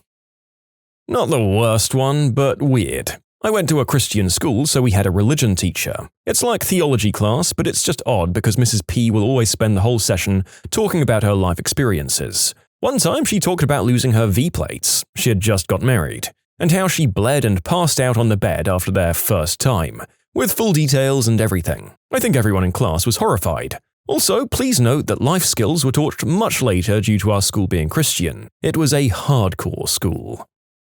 An English teacher who basically just played songs in English to class and kept using her cell phone in a public school. It's not that she was a bad teacher, but just that she didn't know how to teach a fricking class. This was math. This was my junior year of high school. Very early in the year, all she'd do was give us worksheets, not really explain anything and just sit behind her desk. And I know students could go to her desk and ask for help, but in the same sense, you as the teacher should walk around and check on students to see if they need any help. And she just didn't do that. Literally all students in that class were talking about going to a different math class after the trimester was over. One day she confronted us all and asked why we wanted to go to another math teacher's class. Where I'm going with this is that we basically had a long discussion on why we thought she was crap at teaching and what she could do better. She took our advice and started doing what we suggested. She's basically doing better than what she was at the beginning of the year. She's still not the best, but considering how she's teaching these days, it's a huge improvement. The last thing she did of this kind was not that long ago. She gave us 3 worksheets about baseball. We had to find the height of the home run walls, how fast the ball was going after being hit and stuff like that, and we as the class would have asked her, but she said we couldn't ask any questions and we needed to figure it out ourselves. I literally went to my sophomore math teacher for help. He helped me with the first page and said the other 2 were impossible to figure out using math and that we needed to use physics. All the kids were struggling and basically did nothing as we didn't get taught this. We were just shown a video. Like I said, not the best and not the worst. She has her ups and downs, but as of late, she's been doing decently. In middle school, I was partially hospitalized due to some issues I had over the summer. When I went back to school, it was only for half days. I was in advanced classes and most of my teachers chipped in to help since I wasn't completely going to class. The one exception was my advanced math teacher that refused to help me and told me if I wanted to pass, I shouldn't have gotten hospitalized. Middle school was not a fun time for me. How was your boring meeting interrupted in a completely unexpected way? We were in our weekly meeting and heard a huge boom, similar to thunder but louder and longer. Everyone ran to the window and the car detailing shop next to us was in flames and pieces of the building were strewn about everywhere. They evacuated our building and I got the afternoon off, and miraculously, no one had died. We were having a meeting about a piece of process equipment and how we should replace it soon before it fails. Around that moment, an engineer walked in and announced that the piece of equipment in question had just failed. I caused the interruption. My dad used to be a pastor at a church when I was much younger. One night they were having a meeting about how it was important for the church to have liability insurance, particularly if someone were to get hurt on the church's property. My older brother and I were playing in the children's area with my mum when this was happening. Somehow I ended up falling onto a doorframe and splitting my forehead open. My mother runs into the meeting with me while I had blood all over my face. All the elders and my dad start freaking out and we ended up going to the hospital. The church brought insurance the next day. In short, I became an object lesson on why insurance is important. We were having an all-hands meeting a couple of years ago and several people, as always, had dialed in on the phone. They ask everyone to mute themselves, of course, but someone always forgets. In the middle of our director addressing all of us, we suddenly heard a car horn on the phone, followed by, "Stay in your fricking lane." The director just stopped, laughed, and then said, "As a reminder, it's strictly against policy for any employee to use their phone while driving a car." One of the engineers was napping in the closet in the conference room and walked out of the closet mid-meeting. We were all pretty surprised. I hope that the individual in question followed the rules of comedy, straightened his tie, nodded seriously in greeting, and walked out without explaining himself further. Years ago, I was in a conference call with all of our branch offices. Maybe 14 people in the room and another dozen or so on the call. The co-owner was giving some talk, and right as he pauses, we hear over the conference speaker, "Jesus, this frickin' meeting is bullcrap." The co-owner is a very imposing gentleman, and you could tell his blood was boiling. "Who the frick said that?" he screams. There's a dead silence in the room. "Who the frick said that?" he repeats. Again, dead silence in the room and on the conference call. He eventually calmed down, even though no one admitted to the gaffe. We think one of our technicians simply forgot to mute his mic, but we were never able to figure out who it was. For the record, the meeting was actually fricking bullcrap. We were in the middle of a presentation to an important client, and my coworker, who was doing most of the talking, had a pen burst in his front shirt pocket. Now, this wasn't a huge leak, but it was a light-colored shirt and everyone noticed, so he excused himself to take care of it. Anyway, we carried on in his absence, and he came back not more than 5 minutes later and sat down. I turned to look at him, and the small blob of ink had since been replaced by a huge, washed-out stain covering about half of his chest. It was impossible not to notice, but we all did our best to keep it together and not laugh. That is, until someone says, "We can kinda see your nips in there, man."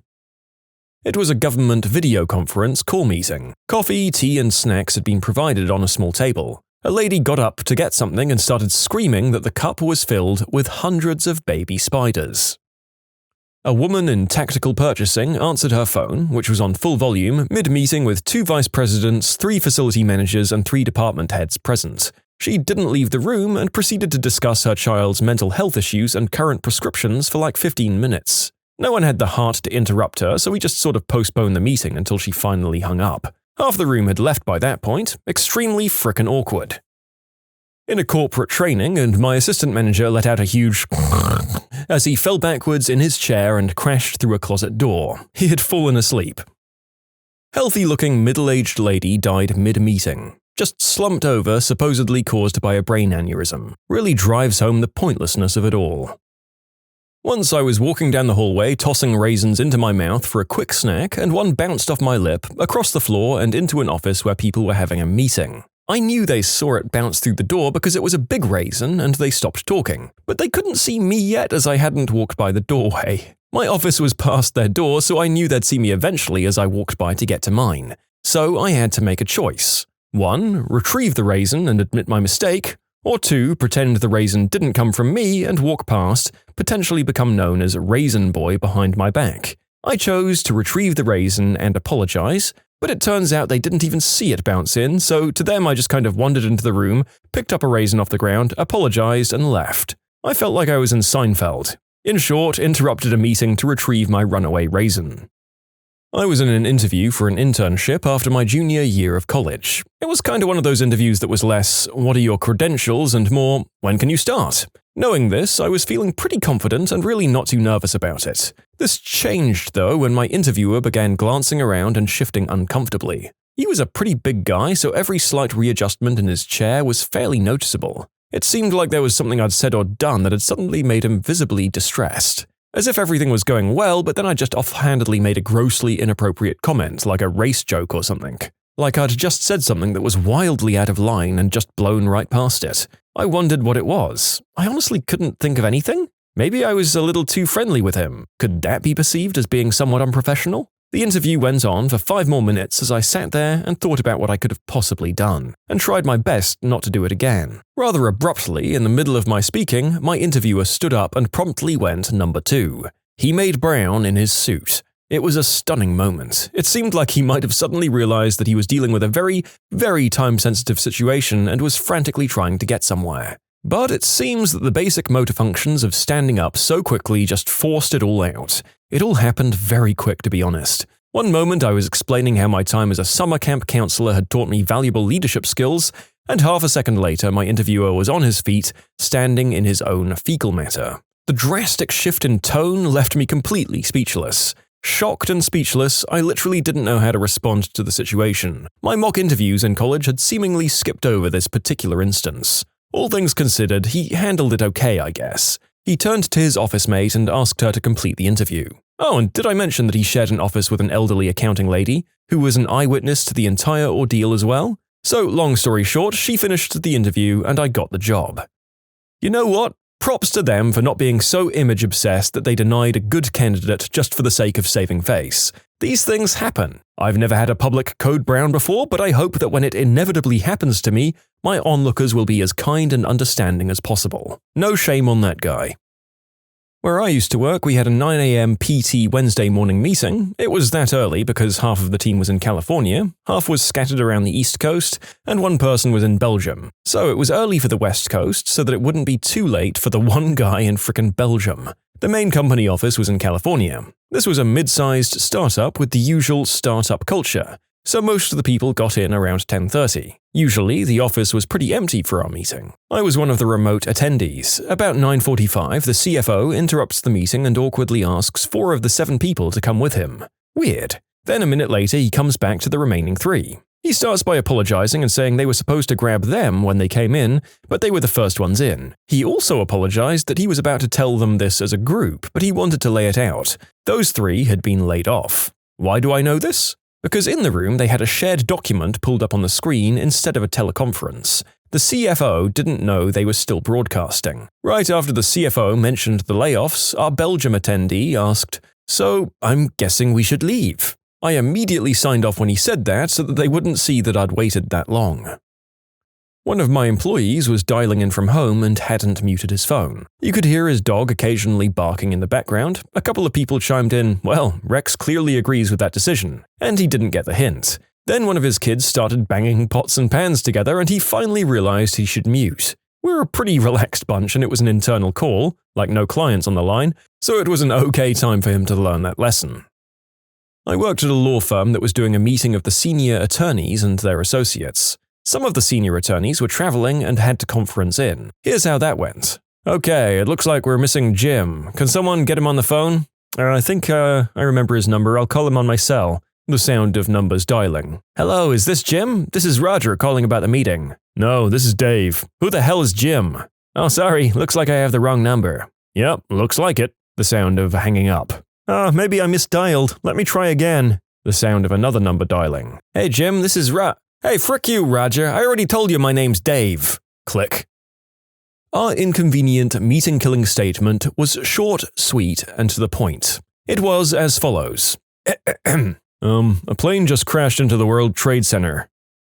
When I worked at Taco Bell, we were having a quarterly staff meeting to talk about general issues and staff changes, as well as new items coming out. Like an extra-large chalupa, if I remember correctly. This meeting was happening at 7 a.m. to avoid having to deal with customers being in the lobby as well. A lot of people were annoyed, but I didn't mind because I was getting paid and I got to try the new chalupa. Anyways, halfway through, one of the manager's water broke. She, like all of us, was unaware that she was pregnant. We all just thought she was fat. So, needless to say, she missed her first shift that night and I ended up covering it. Still, a pretty good meeting because of the above-mentioned free chalupa. Glad that I didn't have to mop that morning.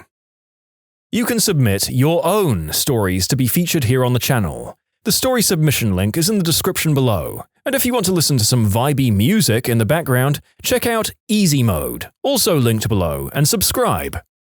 We had one day like that. There was a mass layoff for our tiny little company. A third of my department was let go. They were quietly telling each person individually throughout the morning. At about noon, they called everyone remaining into the large conference room to break the news of what just happened and let us know that everyone not in the room had been let go. Just before the meeting ended, one more person wandered past the door to the conference room, holding their lunch and whistling a happy tune. It turned out that one of the people being let go had already left for lunch when they got to their name on the list and hadn't actually been told yet. It was a whole herd of deer in the headlights there. Never been in a more awkward moment in my life.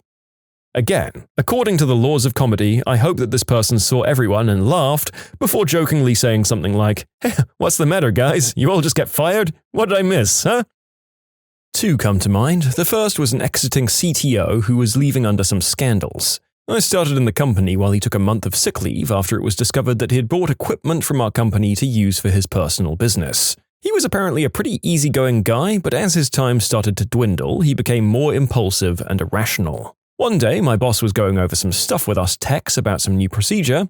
"So, you see, this chart shows how we intend to integrate our..." And the CTO ran into the meeting room Kramer style and drunkenly announced, Anyone who buys a domain in a foreign country needs to see me before they pay with us funds. Not a finger." Then he paused and ran out of the room.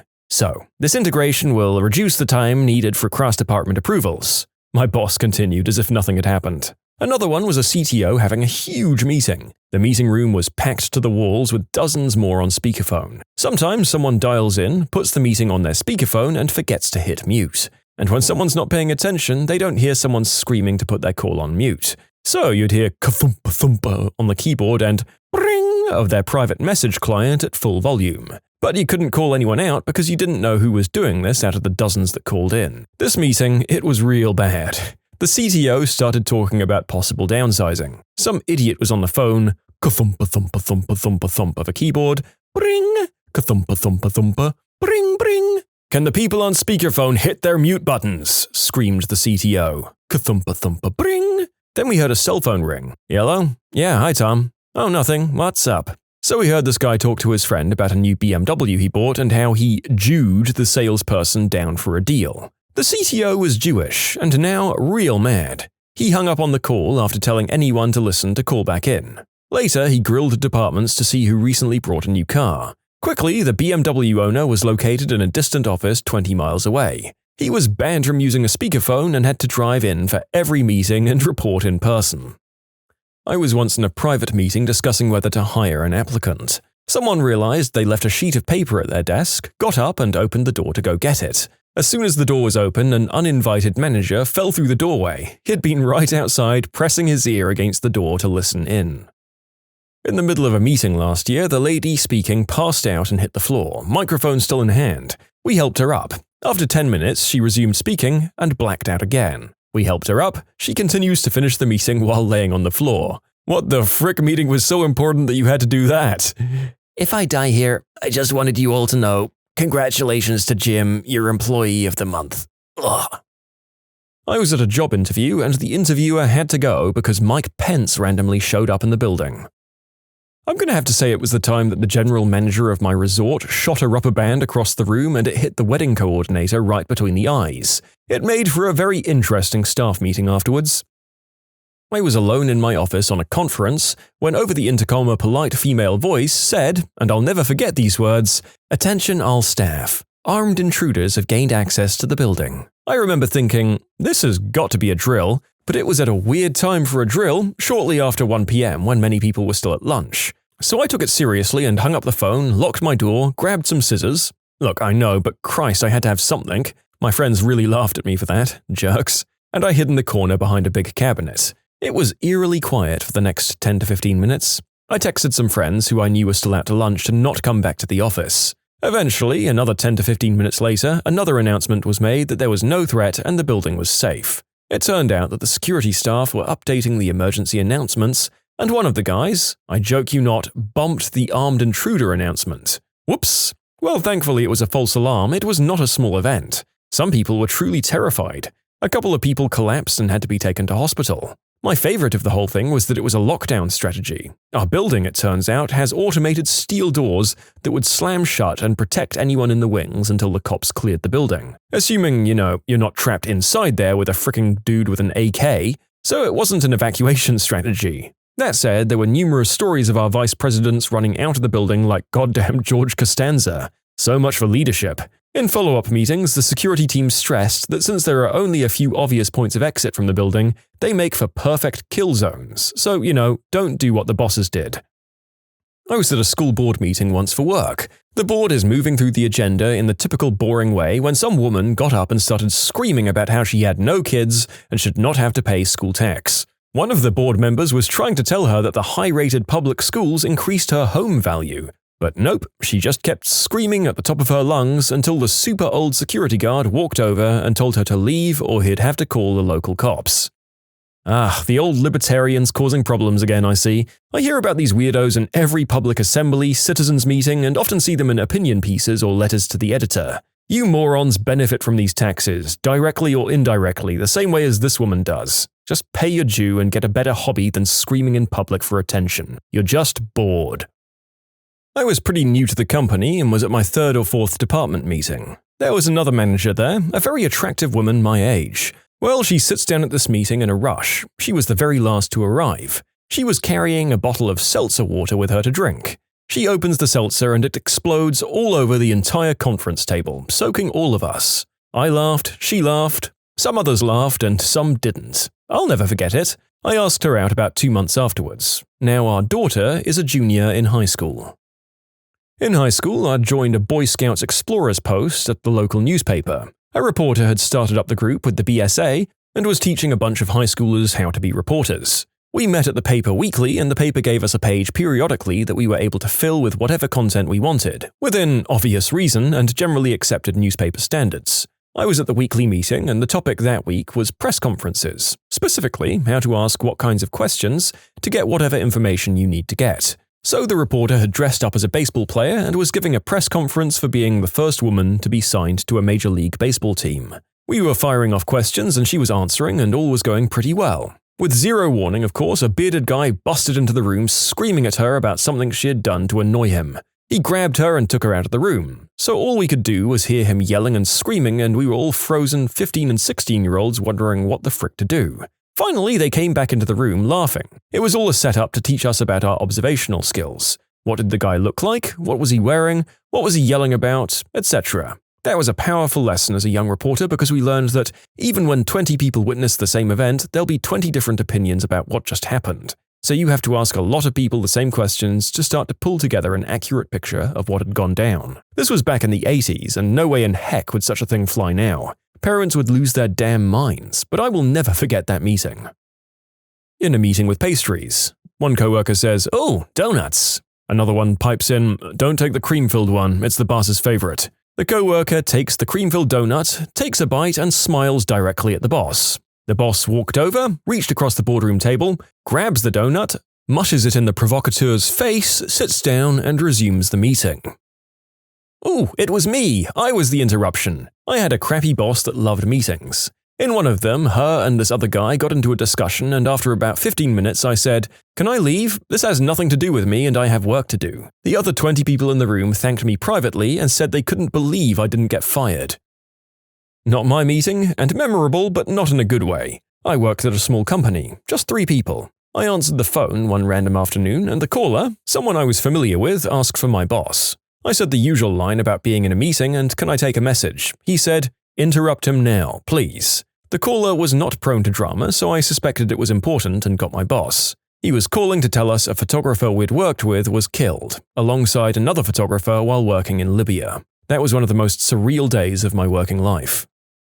Worked at a dog-friendly office and we had an all-staff meeting, so about 20 people and probably about 8 dogs. HR was in the middle of a presentation when a 30-pound dog, a corgi mix, so long and skinny with short legs, jumped up in an office desk chair sitting up by itself towards the front, and it starts spinning, and spinning, and spinning. It spun for over a minute and everyone was just losing it. The dog's face said, "F this." I've never laughed so hard in a meeting in my life. We had a board meeting at a church where they also hold various other meetings. My friend walked into AA with a 6-pack of beer thinking it was our board meeting. I was working for a popular restaurant in high school. There was a meeting at 8 a.m. on the first Saturday of the month. The only person absent was the head chef, a guy, and the line cook, a woman, both of whom had closed the night before. They walked in together halfway through the meeting looking like they just woke up. The line cook had a rubber stuck to her shoe. Everyone knew exactly what went on last night. What was your 1 in a million chance that you made and blew everyone's mind? I was taping some tracing wire to a natural gas line that we were installing. When I pulled the wire tight, it snapped against the pipe and it ended up hitting a wasp that was on the pipe, perfectly beheading it. Beheading? I ran out of gas while driving at full speed once and managed to coast over a mile and come to a stop right at a gas pump. I had a lot on my mind. I was going through a divorce, you see, and simply just didn't think about filling the gas tank. I didn't even notice I was out of gas until I felt the acceleration was no longer working. I turned down my music just in time to hear the engine sputter out. I quickly popped my car into neutral, turned on the hazard lights, and began coasting as long as I could. By the time I reached the gas station, I was doing about 4 miles per hour and had just enough momentum to make it up the embankment and to the pump. I didn't even brake until my gas cap was adjacent to the nozzle. Freshman year of high school, I was talking to a friend, walking in the hallway, chewing gum. The gum flew out of my mouth accidentally, and I panicked and kicked my foot hacky sack style and kicked the gum right back into my mouth. My friend said it was gross to keep chewing the foot gum, but I said it was an act of God. I was playing kickball in my neighborhood street with a bunch of friends and a few cute girls around. I was always pretty good, so people always backed up when I was kicking. I got pitched the ball, and when I kicked it, it soared up into the air, up the street, and straight into my friend's basketball hoop. It was a good 35 yards away. The sound it made was the best swish I've ever heard. To this day, I've never made that shot again. I was sitting in a bar one time next to a pool table. The guy knocked the cue ball off, knocked the beer out of my hand, but I caught the ball. Everything was fine. The guy bought me another round. I was playing beer pong with some friends at the shore. The ball got a dent in it, so I was thinking, I'm hot stuff. I'm going to try the old lighter trick to pop the dent out. Well, as it turns out, if you get the lighter too close, the ball just catches on fire rather quickly. So instead of dropping the ball or blowing it out, I tossed the ball and sank the final cup with a flaming ball of glory. It might not be a 1 in a million shot, but it sure felt like one. I imagine the awesome factor was somewhat lessened for whoever had to drink the awful cocktail of beer and toxic burnt plastic. But you know what? If you're already a few rounds in at that point, then that's the kind of thing you might do anyway. Play on, folks. I was shooting at 2-liter bottles in New Hampshire with a BB shooter without much success. I decided I'd gangster things up a bit and turned the weapon on its side and fired. I hit the bottle at just the right spot so that the BB bounced back and hit me in the forehead. Also, one time my cousin threw a boomerang and it came back and hit him in the forehead. We have big foreheads. 5 heads? My dad once decided it would be really interesting to try and throw 2 boomerangs at once. So he stacked them together and had at it, and it worked perfectly at first. During flight, the boomerangs had separated, one moving ahead and slightly above the second. I was well back out of the return zone. My brother, however, was right up next to our dad. So when they came back, he was in the line of fire, and being rather young, he hadn't really mastered catching a boomerang and decided getting out of the way was the best option. He ducked under the first, only to have the second one catch him squarely in the face when he stood up. I remember a lot of screaming, but no permanent damage was done. The next day, not having learned our lesson, I caught my granddad in the back with a poorly thrown boomerang. Those things are dangerous, mate. I was playing baseball when I was around 10. I think I was playing first base and wasn't paying attention, and all of a sudden, a ball landed in my glove without me realizing. The pitcher threw it and the batter hit a straight line drive to me. I'll never be able to do that again, even if I try. I was miles away from home. I crossed the road behind a bus when a car came down the other side of the road and nearly knocked me over. I was okay, the car was braking. I hadn't looked where I was walking and just popped out behind the bus, so I expected the owner of the car to yell at me. I looked up and lo and behold, it was my dad driving home from the shop. It must have been 1,000,000 to 1 odds that it was him, as I live in quite a large city. Also, I learned my lesson about crossing behind buses, and he gave me a lift home. I flipped a coin in my garage and it got stuck in the rafters. I walked away, disappointed. 5 days later, I was walking to my car and it fell down into the shoe I was wearing. I had my phone connected to its charging cord once and I was holding it and accidentally dropped it. The cord caught on the side of my end table, making the phone do an Indiana Jones-style vine swing on the cord. When it reached the apex of its swing, it detached from the cord, spun in the air, and landed upright in the seat of my chair facing me. I actually thought it was sentient for a second. Oh, I'm very glad my story will never happen again. I was walking into the pool room of a pub to join my friends sitting in the corner. As I opened the door, time slowed down. I noticed an exquisite detail just how the person taking their shot mucked it up, sending the ball flying. I saw the perfect parabola of the cue ball in the air tracing the curve of its majestic flight, right into my family jewels. Ouch. I was waitressing, and one evening when carrying out food, I tripped and fell. One plate just dropped all over the floor, smashing into 1,000,000 pieces of food and china. The other plate slid across the floor and came to a stop right next to the foot of the customer who had ordered that meal. In middle school, my friends and I were joking around. I forget exactly what about, but for some reason I'd said something about hiding a body in a locker, and I turned to the nearest locker, the kind with a combination lock built in. I playfully tried to open it up as part of the joke. I randomly twisted the lock and pulled the handle, and the damn thing just opened. And inside was a black garbage bag with something big inside. I was completely floored by my dumb luck. They thought I'd planned it.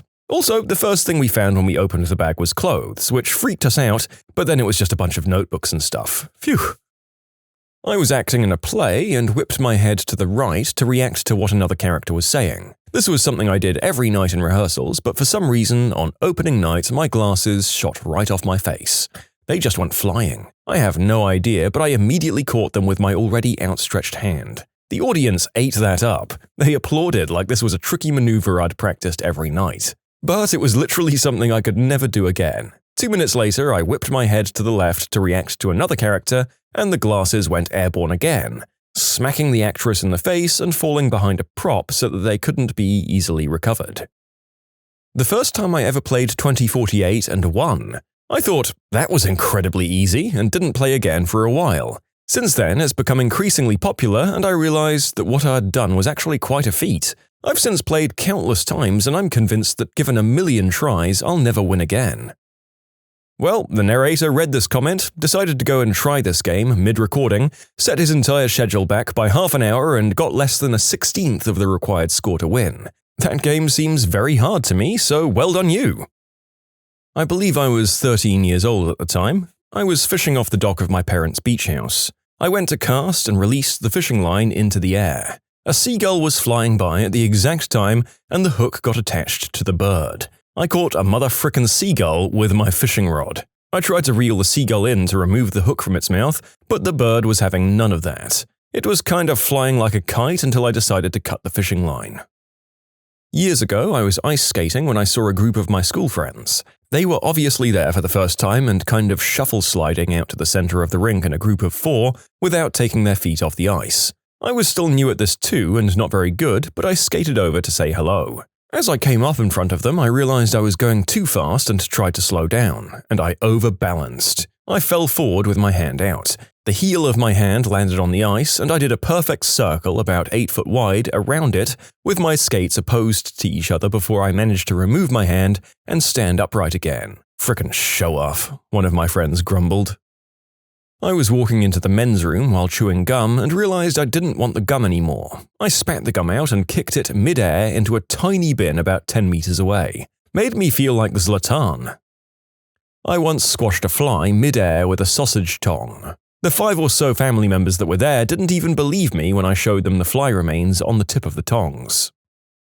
This is my single greatest achievement in life. When I was just a young lad, I was eating a meatball when my friend said something funny. A chunk of meatball about the size of a small marble was thrust from my nose like a cannon. My friend's dog caught the meaty marble mid-air and ate it. I peaked too early, you guys.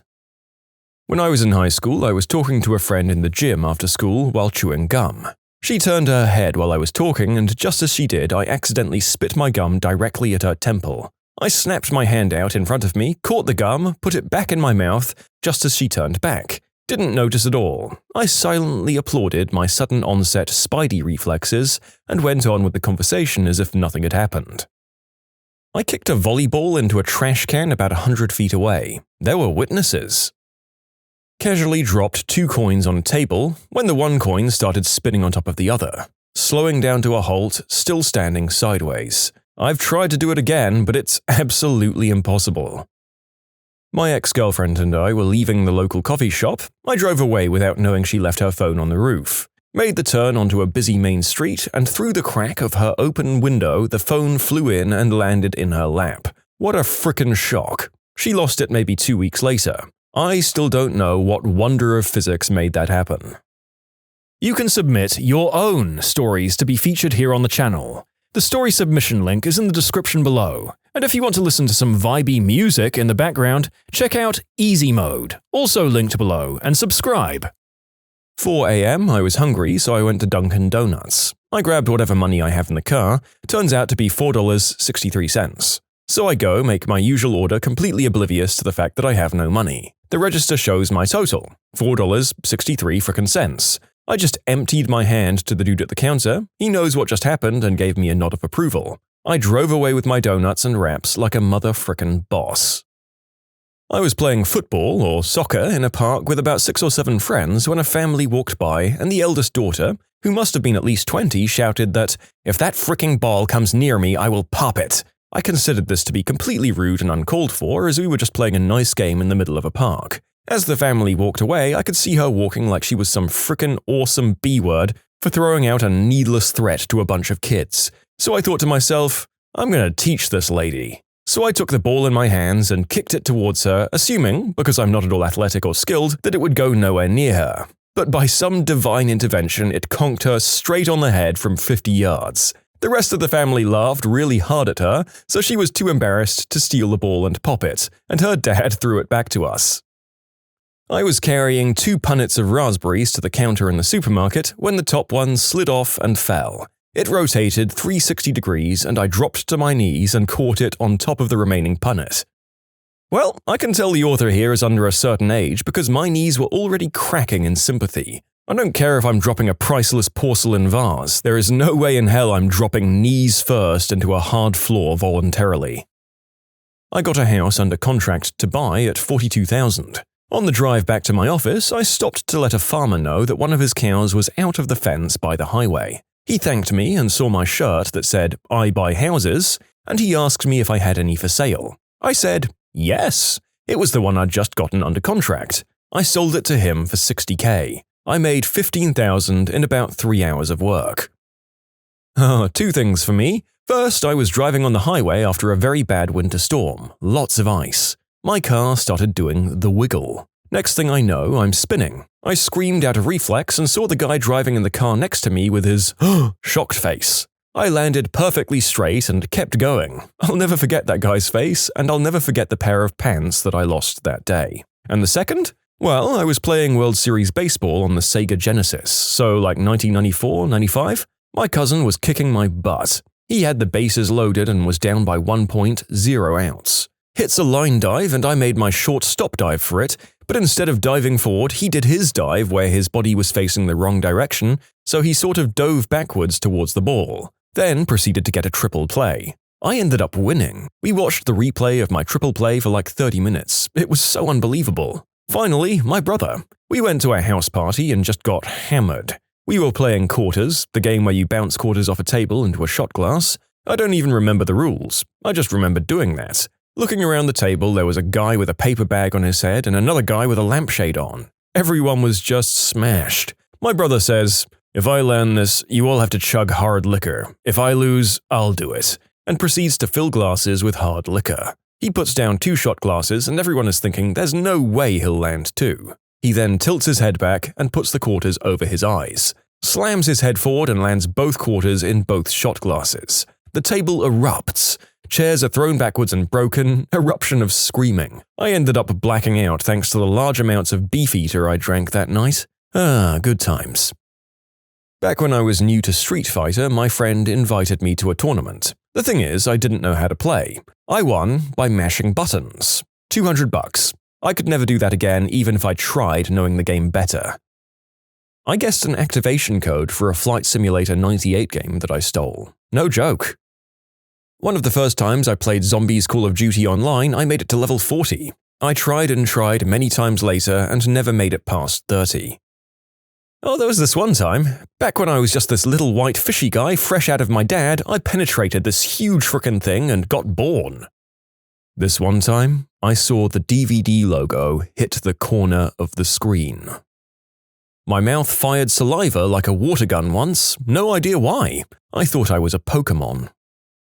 I was in a musical a few years ago and one of the characters had to drop some coins. All goes well for the first few nights, then one night he drops them and one rolls down the stairs and halfway down the theatre to the audience, whereupon it stops at the feet of a 3-year-old girl who at this point realizes she is the chosen one and has magic powers, and screams loudly and excitedly for an impressive amount of time during the rest of the play. Yay!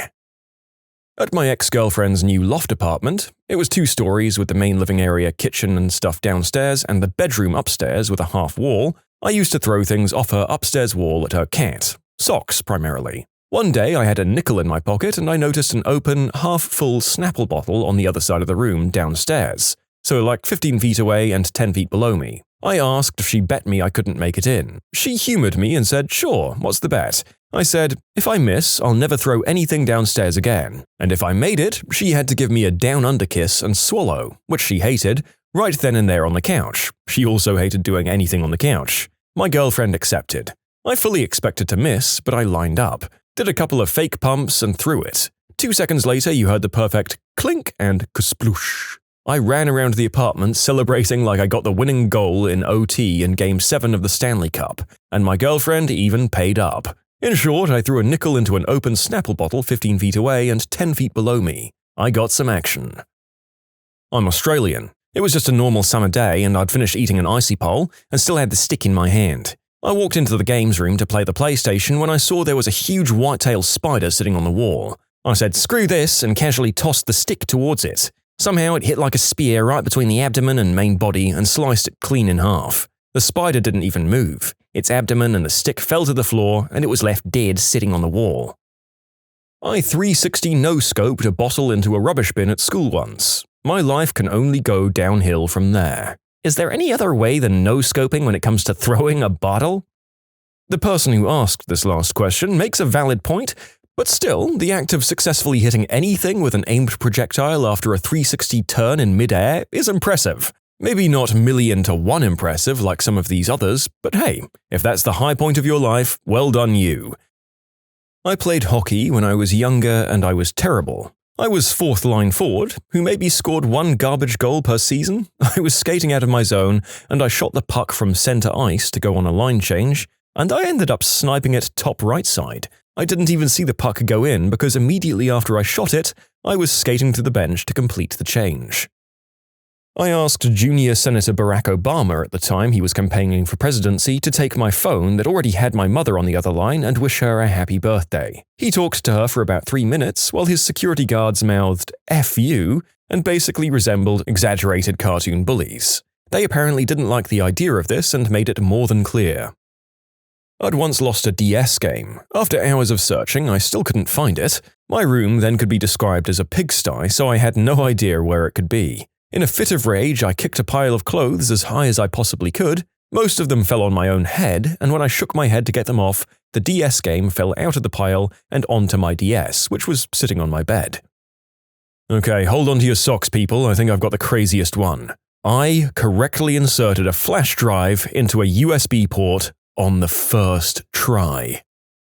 I was in a hotel parking lot, about to leave Vermont and head home from my friend's wedding. I was with a couple of friends, hopping into my car when I noticed my empty juice bottle from the ride up was on the floor of the car. I see a trash can all the way at the beginning of the parking lot, back by the hotel, maybe 50 to 60 feet away. A couple of things. First, this trash can had a top on it, and 2, this bottle was completely empty plastic, with very little weight to it. Basically, I was going to have to hurl it as hard as I could to even get close. I have no idea if I can even throw it far enough. So I said something along the lines of, "Check out this, motherfuckers," and chucked the bottle in a majestic parabola shape towards the trash can. It must have hit an updraft or something because it made it all the way. It hit the outer rim, spun a full time around the rim, and then dropped into the hole beautifully. Best throw of my life. Did I mention there were about 4 other 5 carloads of people in the parking lot at that very moment? I proceeded to sprint around the parking lot, arms out like an airplane, high-fiving everyone in the parking lot who was getting in their cars. I swatted a bee with my hand and somehow removed its head. I am the king of the north. As a side note, the body kept moving for like another 15 minutes. That twitch made me nervous. I live next to a golf course, so when golf balls fly into our yard, I hit them back. One day I had 2 balls fly in, so I took my 7-iron and instead of flying over back to the golf course, I smacked it right into a telephone pole and the ball came flying back at me. I had to swat it away with my left hand. I kinda chuckled and hit the second ball and the same exact thing happened. Whew. What's a dumb local rumor you heard as a kid that turned out to be true? The US Midwest. Rumor has it that up the old road out of town, somewhere in the woods, was a satanic cult that held seances and other mystical rituals by firelight. It scared the willies out of us kids, and our parents wouldn't let us ride our bikes anywhere on that road. Decades later, I was working on a commissioned history project for the town and talked to the old man who owned the oldest homestead in the country, way back in the woods along that road. While photographing the creek that ran through the stone foundation basement of the home, which the settlers used for water generations ago, I noted the burnt-out tea candles everywhere. Guy lit up and said, yeah, back in his younger days, he and his wife used to host elaborate costume parties at the property, often by candlelight for the fun of it. He had heard rumors of the satanic cult and thought it was hilarious, So he and his friends ran with it and held parties in monks' robes and had bonfires and lived it up. He still laughs about it, and now so can I. This older kid had this lightning streak scar all over one side of his neck and down his body. The rumor was he was throwing stuff at the power lines behind our neighborhood. Turns out he was. He was throwing copper wire at them and it arced. He's lucky to be alive.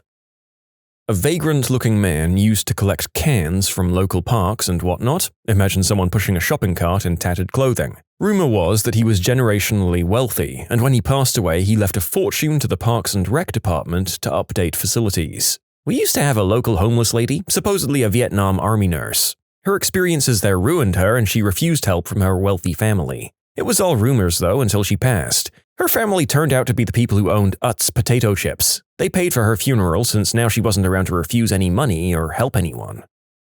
This is a little more light-hearted, but when I was in elementary school, probably like 3rd grade, all the kids in my class would joke about how our primary teacher and our Spanish teacher liked each other. We were all little kids, so of course it was just a dumb little kids joking around thing. That is, until a few years later when I was in middle school and I found out my old teacher and Spanish teacher recently got married. Thank you for posting the story of a cute little after-school romance blossoming into a marriage. And there was another one to immediately follow that story.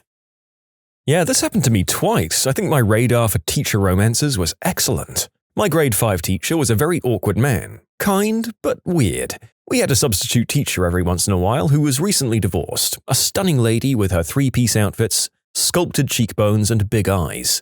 I swore in grade 6 that they were dating, but I couldn't prove it, and no one would believe me. That is, until my oldest was in grade 1 and I was in the class to ask the teacher a question. I realized immediately that this was Mrs. Y, my substitute from 20 years earlier, and that she'd in fact been dating and then married my grade 5 teacher. Then there was the high school one. My advanced math teacher was an awkward woman, kind of geeky but weird. We also had a substitute teacher who was geeky but tall and handsome with gorgeous blonde hair. For a reason you'll see soon, we'll call him Mr. X.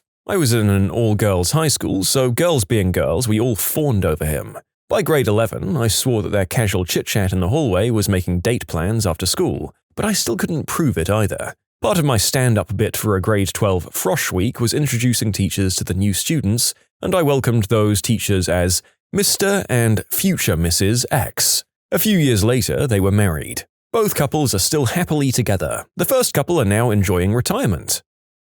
In 2008 or so, a guy we knew was shot at the park by adult substance dealers. The news and reports stated that he was a kingpin in the green herb trade and had made tens of thousands before getting popped. His parents denied, of course, until investigation found out that he started selling to pay his parents' mortgage, and he had in fact been selling large quantities of green herb.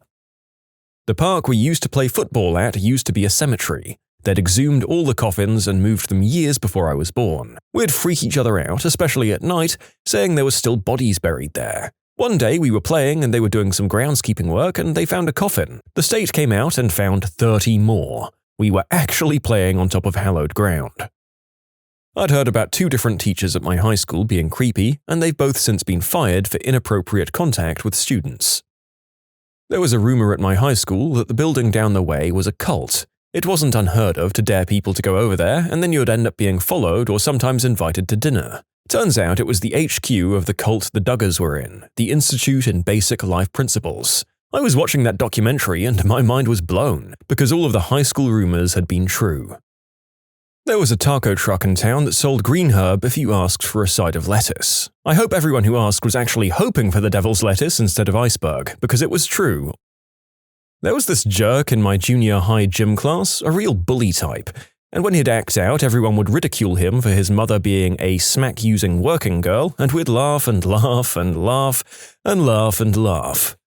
Well, it turned out it was true. There was public confirmation in the paper, and his bullying made a lot more sense because it turned out his home life was what you'd expect from someone having a mother like that, and no one talked about it anymore, and we didn't laugh so much. Ironically, I think he felt so ashamed when everyone found out, he actually stopped being such a jerk. When I was a child, we had the legend of the Baroness. Supposedly, she lived in a haunted house and drove around a pink hearse. When I was old enough to drive and explore on my own, I finally saw her, in her pink hearse. She also lived in a house that would have coded as spooky or haunted to a small child. It was just an old house with neat architecture. That there was a secret cult in one of the neighborhoods. Turned out to be true. It was NXIVM, a cult. That if you rode bikes or four-wheelers down a certain trail, an old man would come after you and attack you. A few years later, some people were riding four-wheelers down the trail, and an old guy shot and killed them both. Damnedest thing, they'd already left his property before he caught up to them, and he killed them on public land. I'm pretty sure he died in prison a few years ago. There was a kid in my middle school class who was a real jerk to everyone, struggled through simple classwork, and was good at sports but fought so much they'd hardly let him play. One day he pushed it too far, and the whole class decided to mock him for the jersey he wore to school every day, and how he only wore undershirts and the same 2 pairs of pants. No gym clothes either, and a ratty pair of shoes. Turns out his parents were alcoholic crap piles, and he lived with his very old grandmother and basically raised himself. Couldn't afford clothes and barely got enough from her social security to feed the both of them. Found out when me and a couple of friends found him sobbing in the bushes after school because he didn't want to go home and worry his gran. Some guys ended up buying him some clothes and helped him get some cleats to play soccer. My mum let me buy him lunches on my account too, since the free school lunch was basically a piece of bread with a half slice of cheese and a wilted apple. The guy is a financial manager now and doing pretty well.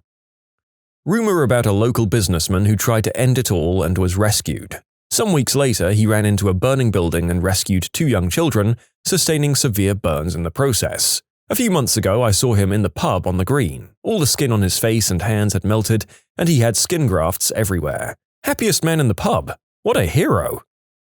That our neighbor was an unspeakable act offender of the worst sort. Married with kids, too. Sadly, it turned out to be true. One day he dropped dead of a heart attack, and when the family started going through his stuff, they were so disgusted apparently they just sold the house as is, with the furniture and everything.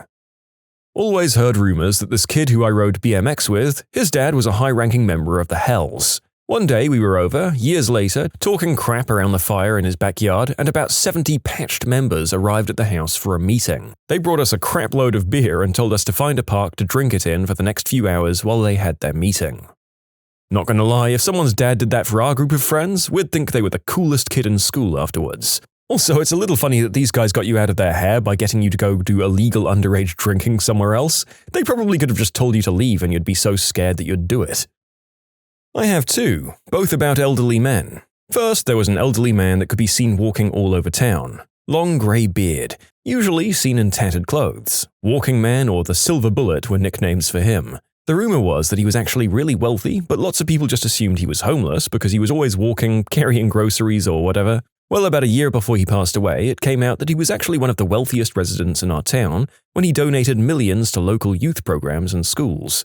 Turns out he just liked walking a lot and placed no value on material things like clothes and cars. Second, there was an elderly man who was actually homeless. The rumor was that he drank himself crazy some years back and just never got help. He was in and out of jail a bunch but always seemed to be given some slack by law enforcement. The truth is tragic. He did indeed drink himself crazy, but out of necessity. He was a paramedic. One night he responded to a wreck that turned out to be his wife and daughter. They'd been hit by a distracted driver speeding on a narrow road. Neither survived. Understandably, he was never okay after that. He'd sometimes check the pizza shop I used to manage for spare slices. Broke my heart that all I could really do was offer him some free pizza. I hope you rest in peace now, Red. A kid in my 3rd grade class was always late to school. I'm talking he showed up to school 5 minutes before classes were released to go home once. The rumor amongst parents and teachers was that his mum was an alcoholic and the dad lived a couple of towns over. So he often had to wait for his dad to take him or care for his mum until she was well enough to drive. This was a private school with no bus, by the way. She died of liver failure a few months ago, according to Facebook. It makes it so much more messed up that everyone knew, including a teacher, and didn't have any sympathy for him. I distinctly remember the teacher telling him on multiple occasions that it was his responsibility to show up on time. He was 8. Was he supposed to drive himself? It makes me so sad. I hope he's doing okay now. You can submit your own stories to be featured here on the channel. The story submission link is in the description below. And if you want to listen to some vibey music in the background, check out easymode, also linked below, and subscribe. That a quiet and polite guy we knew growing up was a murderous and ruthless gang leader. We used to go to his parties. We saw him out on the town and always exchanged pleasantries. We would see him at the bar and there was little indication that he wasn't to be messed with until one day we bumped into him in a parking lot. Again, just exchanging pleasantries. How are you? What's going on this weekend? Stuff like that. A truck pulled up a couple of spots over from us. This guy goes, "Hold on just a sec," and calmly walked over to talk to the guy. A short conversation ensued, and he opened the door and started just pummeling the guy, like on top of him in the driver's seat, punching down. We were stunned. After a short while, he got out of the truck and walked back to calmly finish his conversation with us like nothing had happened. We saw the truck pull away, so the guy lived. A few years afterwards, more rumors surfaced about him, and it made sense that they were true, until one day his arrest made international headline news. He received a heavy sentence for a ton of different crimes, likely won't ever be free, and his affiliates are still doing business. There was a summer camp in East Tennessee that my scout troop used to go to that was out of council, so we had to be invited. And there was this hike that was part of the first year's class, a class that was pretty much how not to die at summer camp. It took you to this beautiful overlook that gave you gorgeous views of the valley and the part of the Appalachians we were in. The thing is, this overlook was outside of camp property, or so we were told, so they had to get permission every time they took the kids out of there, and the area was strictly off limits to everyone. Of course, rumors and legends were everywhere in this camp, and being the mid-2000s, one of them was that if you went to the overlook at night, the lights in the valley below spelled gay. Keep in mind, gay was a funny word back then, and everything among middle and high school boys was called gay. Now, we'd heard this legend for years, and one year, due to the shenanigans my troop got up to, we were told we wouldn't be invited back the following year. So, a couple of my friends got together on the last night of camp and said, "You know what? If we don't go tonight, we'll never be able to confirm or deny the legend, so let's sneak out and put this thing to rest." So, we snuck out after lights out, took the 2 or 3 mile hike to get out to the overlook, and I swear, right hand to God, the lights below actually spelled out in messy but clearly legible letters, capital G, capital A, capital Y. We all just kind of stood there for a few minutes in stunned silence because absolutely none of us expected it to be even partially true. And I'm sure no one believed us when we told them and thought we were perpetuating a lie. But I swear it actually said that. Everyone at my school knew someone who knew someone else who told them that this one house just down the road from the school was owned by a locally known substance dealer, and it was his emergency hideout house. Years later, I was driving past and laughed at how ridiculous the story was. And 2 weeks after that, the house was on the news with armed police surrounding it. Turns out it really was this substance hideout, and the guy was involved in way more stuff than just that. They found substances, weapons, and evidence of a human trafficking ring right in there. The house got mysteriously burned down while this court case was going on and has been a burned-out, empty lot ever since. The 2 women in their late 40s were actually homosexual. Everyone on our street believed them when they told everyone they were sisters. I used to run errands for them maybe 3 times a week, and they always gave me a shilling every time. Well, given that shillings were phased out in the UK at least in the 1970s, it probably makes sense that they'd pretend to be roommates or sisters or whatever for the time. It's a damn shame they had to hide who they were, but it's not the first time the narrator has heard of a story like this. The kids would tell stories, and one that reaccrued was about the young woman that killed her parents with scissors. In a town of 300 in an isolated area, nothing ever happened, so even as a kid it was easy to dismiss. My senior year, my class found out that our teacher told us all the details. He was the only person in the county with a color camera, so he was drafted as the official crime scene photographer. It was during a cold snap, so at the same time state police arrived, the scene was frozen. The temperature was so low that our teacher's camera froze up and he had to fake it, then return later with the sheriff to retake the pictures. The girl had a home life that I can only describe as horrific for a number of reasons. So one night she did them in their sleep, with a pair of scissors. She dragged the bodies to the garage and attempted to burn them, but the only thing she had that was combustible was some perfume. She then came up with a story and ran to the neighbors. Turns out she was sent to the state mental hospital. It was a local urban legend that this huge, old, abandoned house was haunted because like a century ago there was a murder there. Kids would freak each other out over it, tell ghost stories, sneak into the property, whatever. I thought it was just that, an urban legend about an abandoned house. Nope. In the early 1900s, the husband and wife were found dead in the house. It was never solved, but the son was suspected because he was missing and never found. No one moved into it after that, and it's sat empty ever since. I only found out because they planned to tear it down to build apartments on the property 2 years ago, but the local community rallied to preserve it. That tight biking turn at the bottom of the hill everyone called Dead Man's Curve because someone died there? Someone did indeed die there. The rumor that our local China buffet was using illegal immigrants as waitstaff and then trafficking them across town to a massage parlor that they owned. It was true. Huge scandal when it happened, but it was hushed up pretty quickly. The restaurant reopened some months after under new management. A kid at my school whose mum disappeared when he was a baby was rumored that she was killed by Ted Bundy. Decades later, researchers think it's actually true.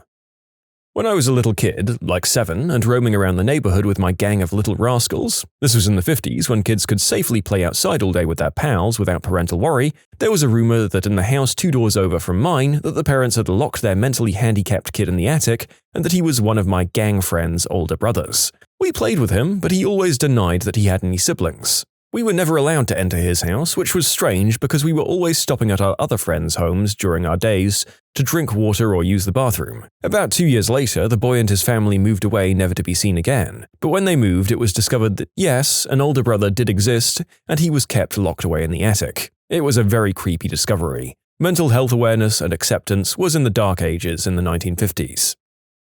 I grew up where there were some signs of Native Americans. I started believing that this one particularly beautiful spot had to be sacred and probably was a burial ground. I'd convinced my friends to hold hands in a circle and try to commune with the dead. After I got a bit older, I was super embarrassed that I'd ever done such things. A few years later, a Native American came by and told us how sacred the land was that we owned, and asked permission to hold peyote rituals with his tribe and others on our land. To this day, they still come out and set up a teepee and drum all night, especially flying on hallucinogenics. Turns out I was right. There was a teacher at my school that kids would claim was insanely rich, like that he lived in a giant mansion near the oceanfront and he only taught because he just genuinely loved being a teacher. He was pretty private, so he'd always say, "You shouldn't ask people about their finances," when kids would just ask him. So senior year, he has the seniors over for a year-ends award ceremony and superlatives type dinner deal. Yep. Super rich and lived in a huge mansion by the ocean. Said he inherited all his money from his parents, and I think he said he had a sibling or two that got written out of the will for being crappy, so he didn't have to share it. Became a teacher out of college, and then when his parents died, he inherited everything. He just kept teaching because he liked it. We had a rumor about there being a white horse in the woods behind the movie theater in our town. There were a couple of homeless people living there though, so no one went and checked them out. Well, before seeing a movie one day, me and a couple of friends decided to make the trek. We stumbled past a makeshift camp, found a small path that led to a fence. We stood there for a couple of seconds and then seemingly out of nowhere, a majestic white steed came trotting towards us. We snapped a quick pic on an early 2000s cell phone of our friend and the horse and got the heck out of there. The picture absolutely looked fake and no one believes us about it to this day. I am personally mortified that you found American shadow facts and didn't immediately go on a quest to tame the Lord of all horses. Although for all we know, one of those guys you assumed was a homeless person was actually a wizard. The differences between Gandalf the Grey and a homeless man are fewer than you think. It would also explain why he was there and why nobody ventured into the woods.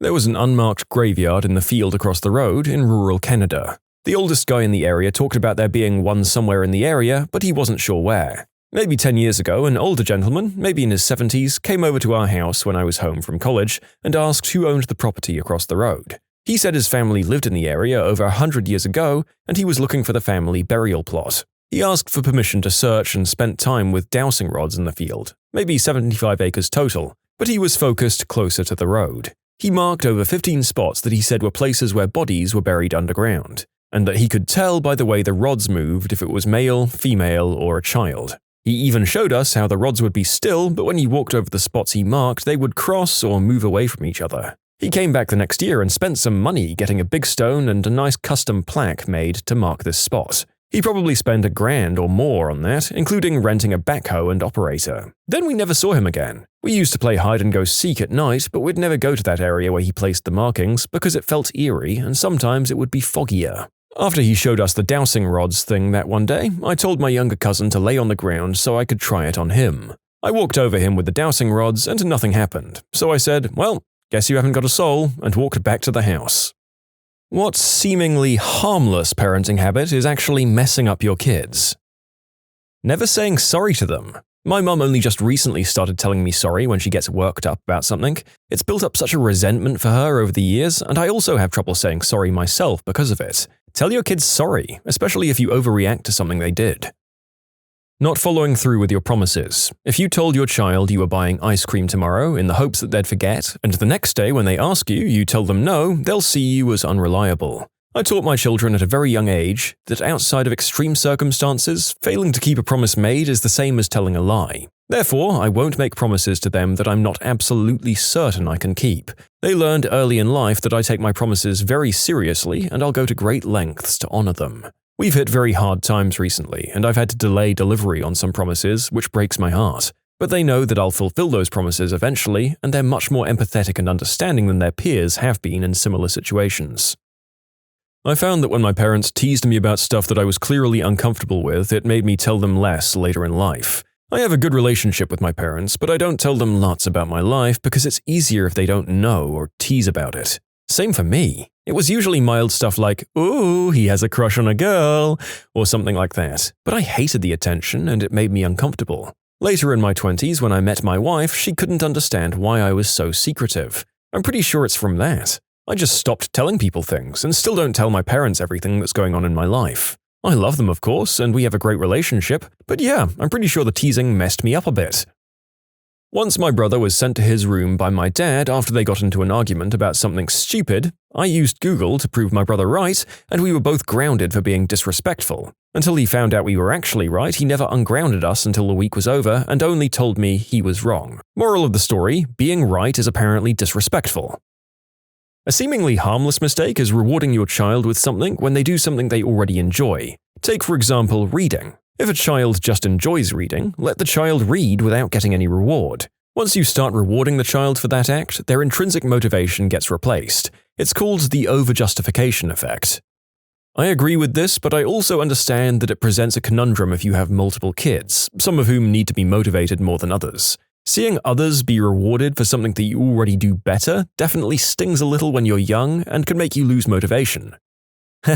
I was a kid who loved to read, and I still do, and whenever we participated in a program that rewarded reading hours, like the library summer program where you got raffle tickets and could win stuff like baseball and museum tickets, I felt like the most glorious scammer. Joke's on you, Pizza Hut. I would have done all that reading anyway, suckers. In a different vein of thought, making finances a taboo subject. Financial illiteracy can be a devastating thing once entering adulthood. You want to keep your children from making your own money mistakes? Don't be too proud to teach them what those mistakes were. And to clarify, I don't mean robbing your children of their innocence by putting the weight of your debt on them at an early age, but rather teaching them how to properly budget their money as they earn it, how to build savings, what credit is and how to responsibly manage it, credit utilization, the danger of revolving balances, not using credit as an emergency fund, for example. You teach them about predatory interest rates and the true cost of a loan, set realistic expectations for the costs of living, stuff like that. Don't smother your kids. My mum quit having her own life the moment my brother and I were born. She was incredibly devoted and a loving mother and was very kind to us, but when we were born she stopped having friends, didn't work and was home every single night from when I was born to when I moved out in my early 20s. She was very easy to upset because she had no other source of self-esteem, and any time I screwed up, and I screwed up a lot, it was as if I had levied a very personal attack against her. In the last 5 years or so before I left, I don't think we had a single conversation that didn't drive her to tears, and I promise I wasn't that bad. I constantly felt cornered and stressed and fell into a depression as a defense mechanism, and she took my resulting lack of performance very personally, creating a very treacherous cycle that was only broken when I enlisted and finally got away. To this day, I often feel like I'm a bad person who failed to live up to her love. Not congratulating your child when they achieve something. A friend of mine never got any praise from his parents growing up. Always felt he wasn't good enough. Show the child that their hard work doesn't go unnoticed. Not creating a safe space for your kids to tell their secrets and make mistakes. When I was younger, I excitedly confided in my mum about my first boyfriend, but instead of calmly talking me through this, she immediately brought my dad into the conversation, they both yelled at me, and forced me to break up with him. If you qualify for food stamps, take the frickin' food stamps. Don't make your kid live on macaroni and cheese made with water because we don't take handouts. Pride can be such a dangerous thing. The health, safety, and well-being of your children should trump anyone's pride, in my opinion. Using them as props for jokes in public. Glad you got a kick out of it, Dad. Not stopping when your child says stop, whether it's teasing, tickling, or wrestling. Kids who have parents that don't respect their boundaries always seem to end up being the biggest jerks and bullies because they've learned they don't have to respect other people's feelings. Mocking them, laughing at them. Adults do it to each other all the time, but kids who haven't been immersed in the background cruelty of our culture for years just don't understand that it's the language of the land, and not that they themselves are particularly unworthy of respect. There was one time I was trying to help a friend at their birthday party by taking their presents to them, but all the adults and my parents thought I was being selfish and wanted them for myself, and joked and laughed at me and just ignored me explaining myself and carried on. I think that hurt my self-esteem a lot in the long run. Well, realistically, it'd be helicopter parents. You always want to look out for your kids, right? Make sure they're not doing things they're supposed to do, walk in without knocking. It ruins a relationship with a kid because even though you have a sense of privacy, the kid doesn't and will always be paranoid of anyone entering their room without warning. It ruins them. Would my mom let me do this? Is she okay with that? Is what they're always thinking. My parents were helicopter parents. I wasn't allowed to lock my bedroom door. My mom listened in on my phone calls, this was in the landline phone days, and went through my personal belongings when I wasn't home, including reading the notes that friends and I passed in school. I wasn't allowed to date. Doing this only prevents your children from learning how to form healthy relationships. You should teach your children how to do things, such as date, in a safe and responsible manner rather than ban it. Not giving them factual and straightforward health and life skills education talks. My parents answered my questions truthfully and at an age-appropriate level throughout my childhood, and I'm extremely thankful for it. Others around me have clearly not been that lucky. My parents relied on a school to teach me about the birds and the bees and have never said a word about it. Luckily, I had excellent life skills teachers who taught me everything. I'm not going to lie, I kept anxiously waiting for the moment when they were going to finally have the talk with me, but it just never happened. Getting them involved in problems they have no control over. My parents felt the need to keep me in the loop regarding our pending foreclosure and argued in front of me over which one was to blame when I was 10. What possible reason is there to share that with a kid?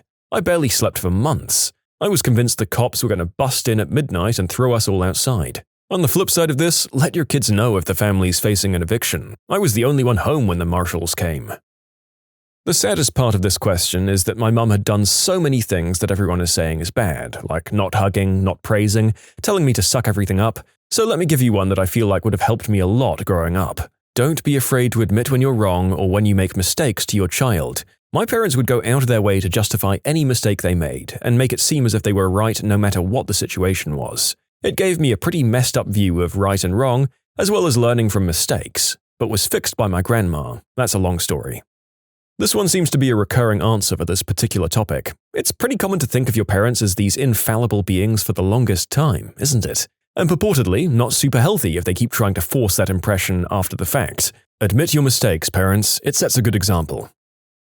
Giving in to your kids' wants and desires without upholding discipline and consequences will give your kids a large uphill battle to climb later. I say this because my parents babied me a lot when I was young. I never had to do anything I didn't want to. For example, when I started getting bad grades because I wasn't doing my homework, my parents would have conferences with my teachers so they could give me extra credit. I had a rude awakening in college when I realized how hard life is. I 100% love and adore my parents, and who's to say if they did discipline me more then I'd have turned out different? Probably not, but you never know. But I know that when I have kids, I already know a few things I'll do differently. Pretty much telling you that whatever activity that you enjoy doing is annoying or dumb.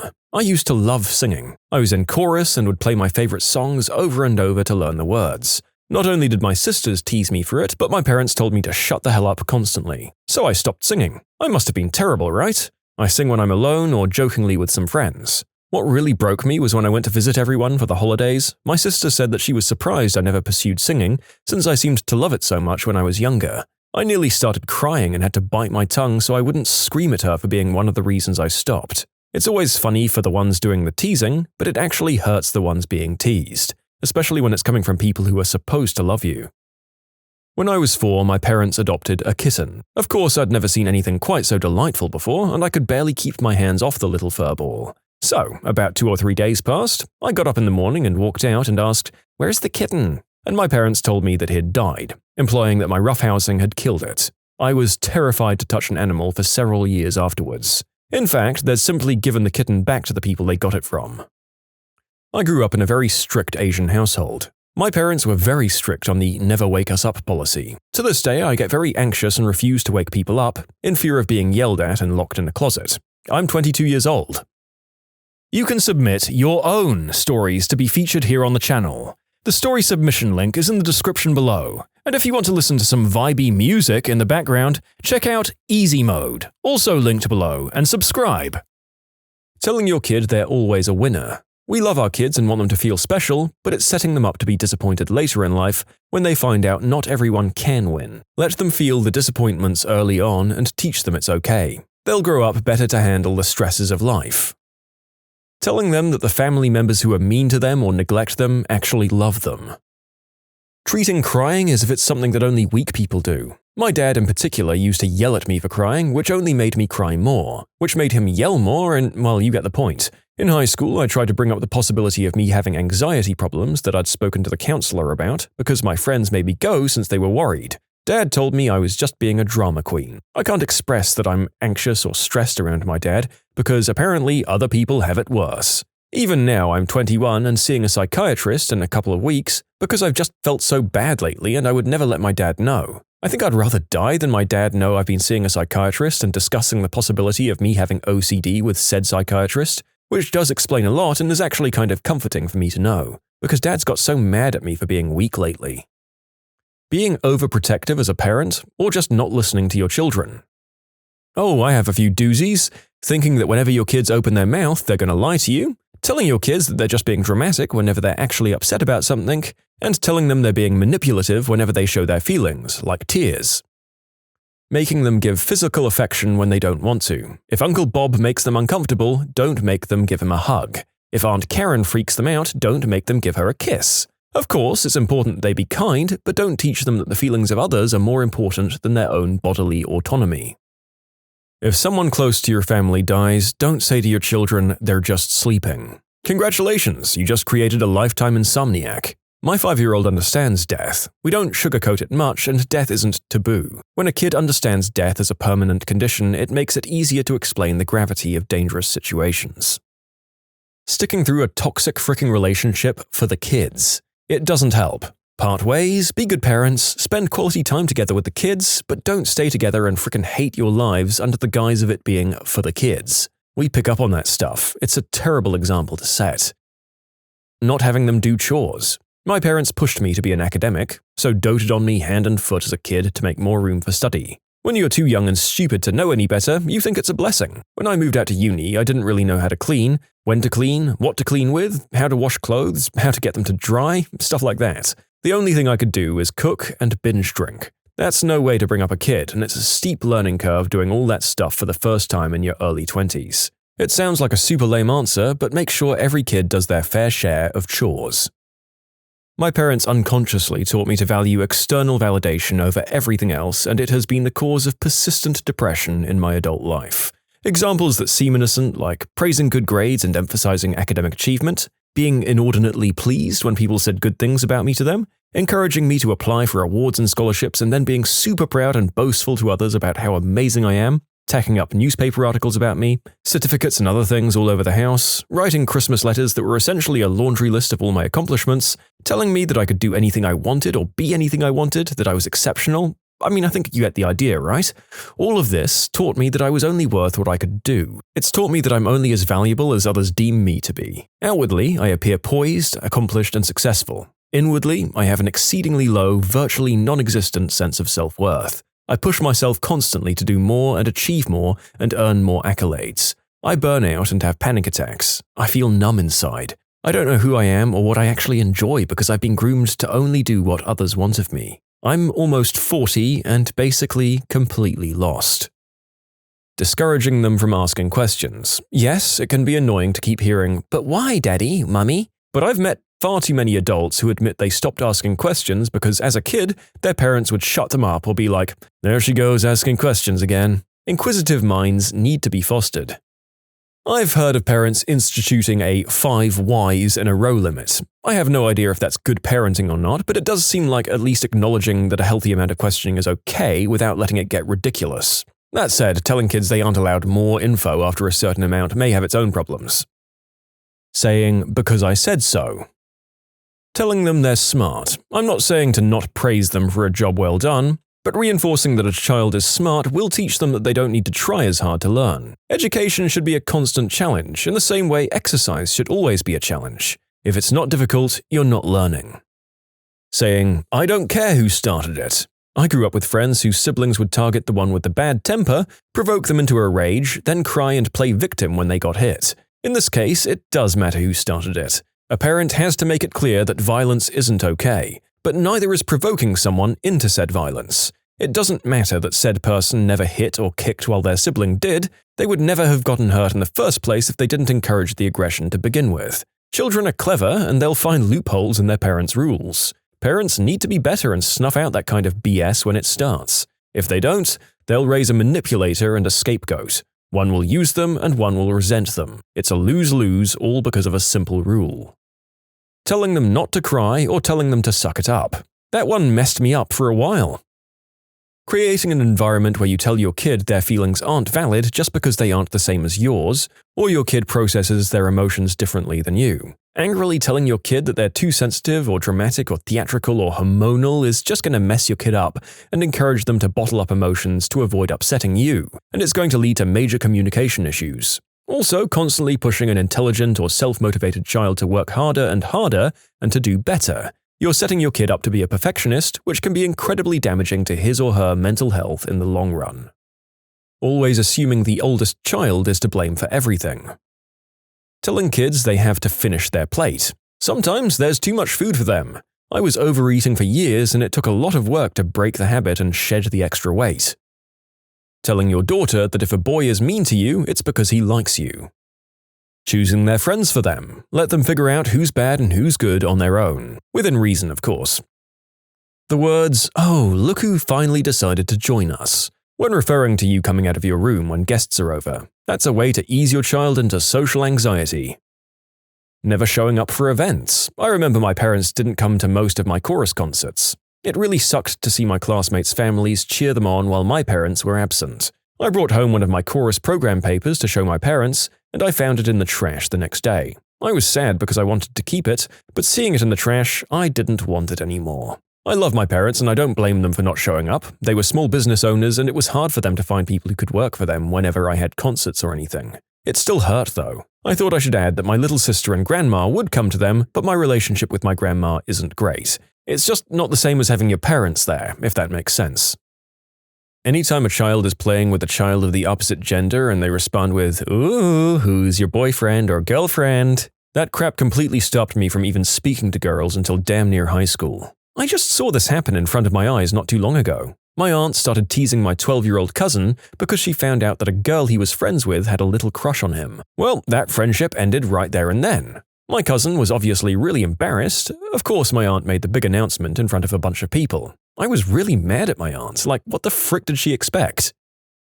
Having kids before you've worked on your own psychological issues. These issues will always be part of the relationship between you and your child. You can't hide it.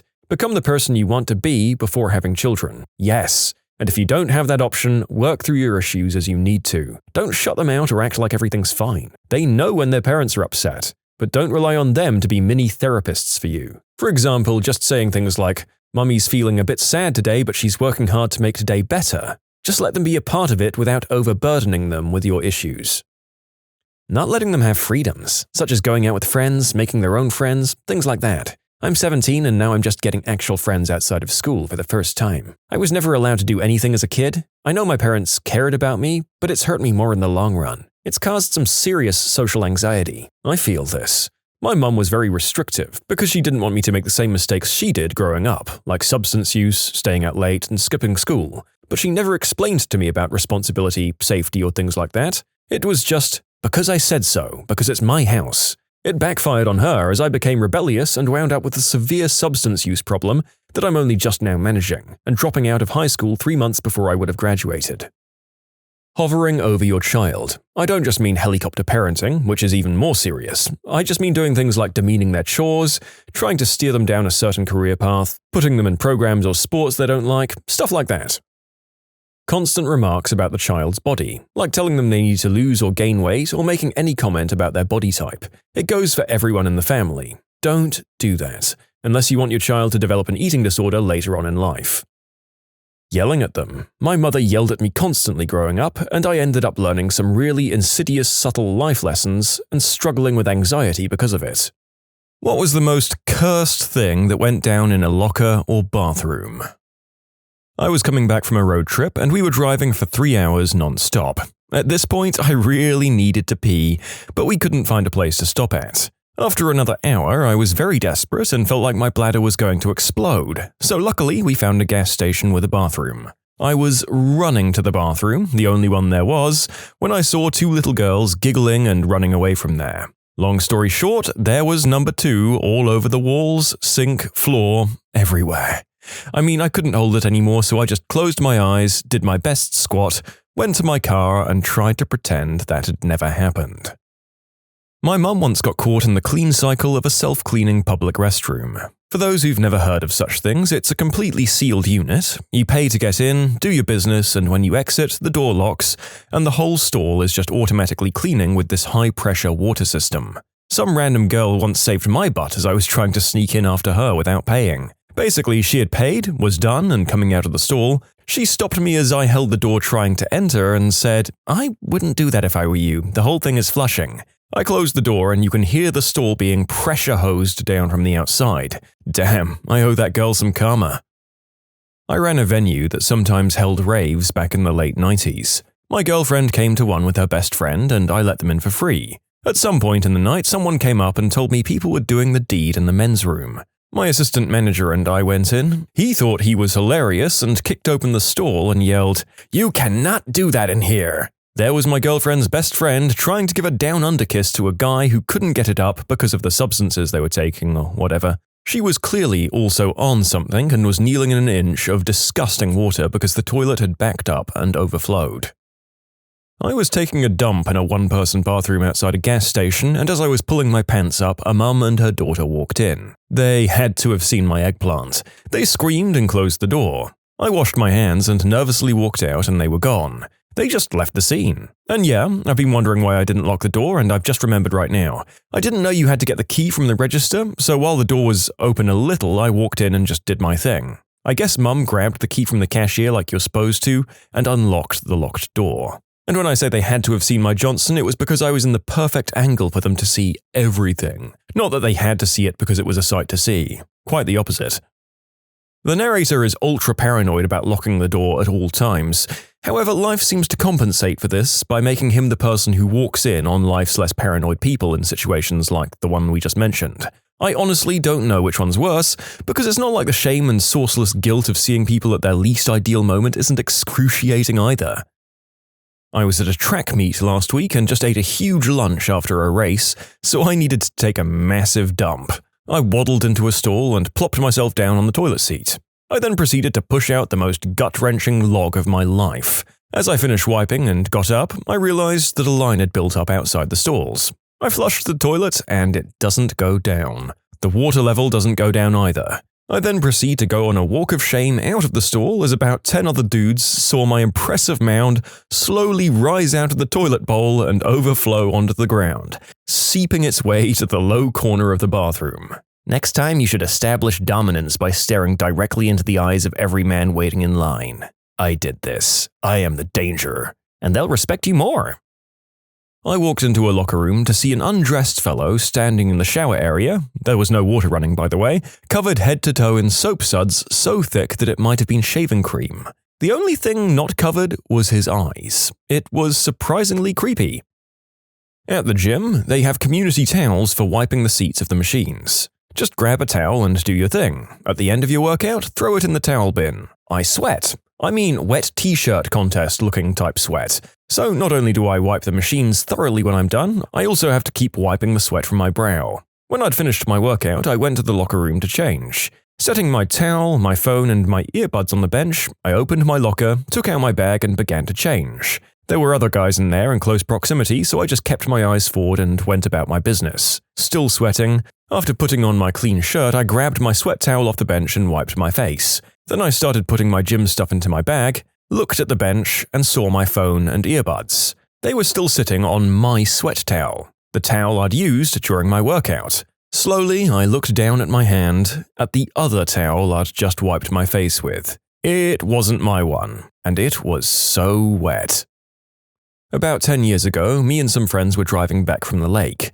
I had to go number 2 real bad, so I asked the driver to pull over at the next exit. All I had on was flip-flops and swimming trunks. My one buddy, being a monster, ran past me to take the stall, and I was left to wait for him in this old-style restroom.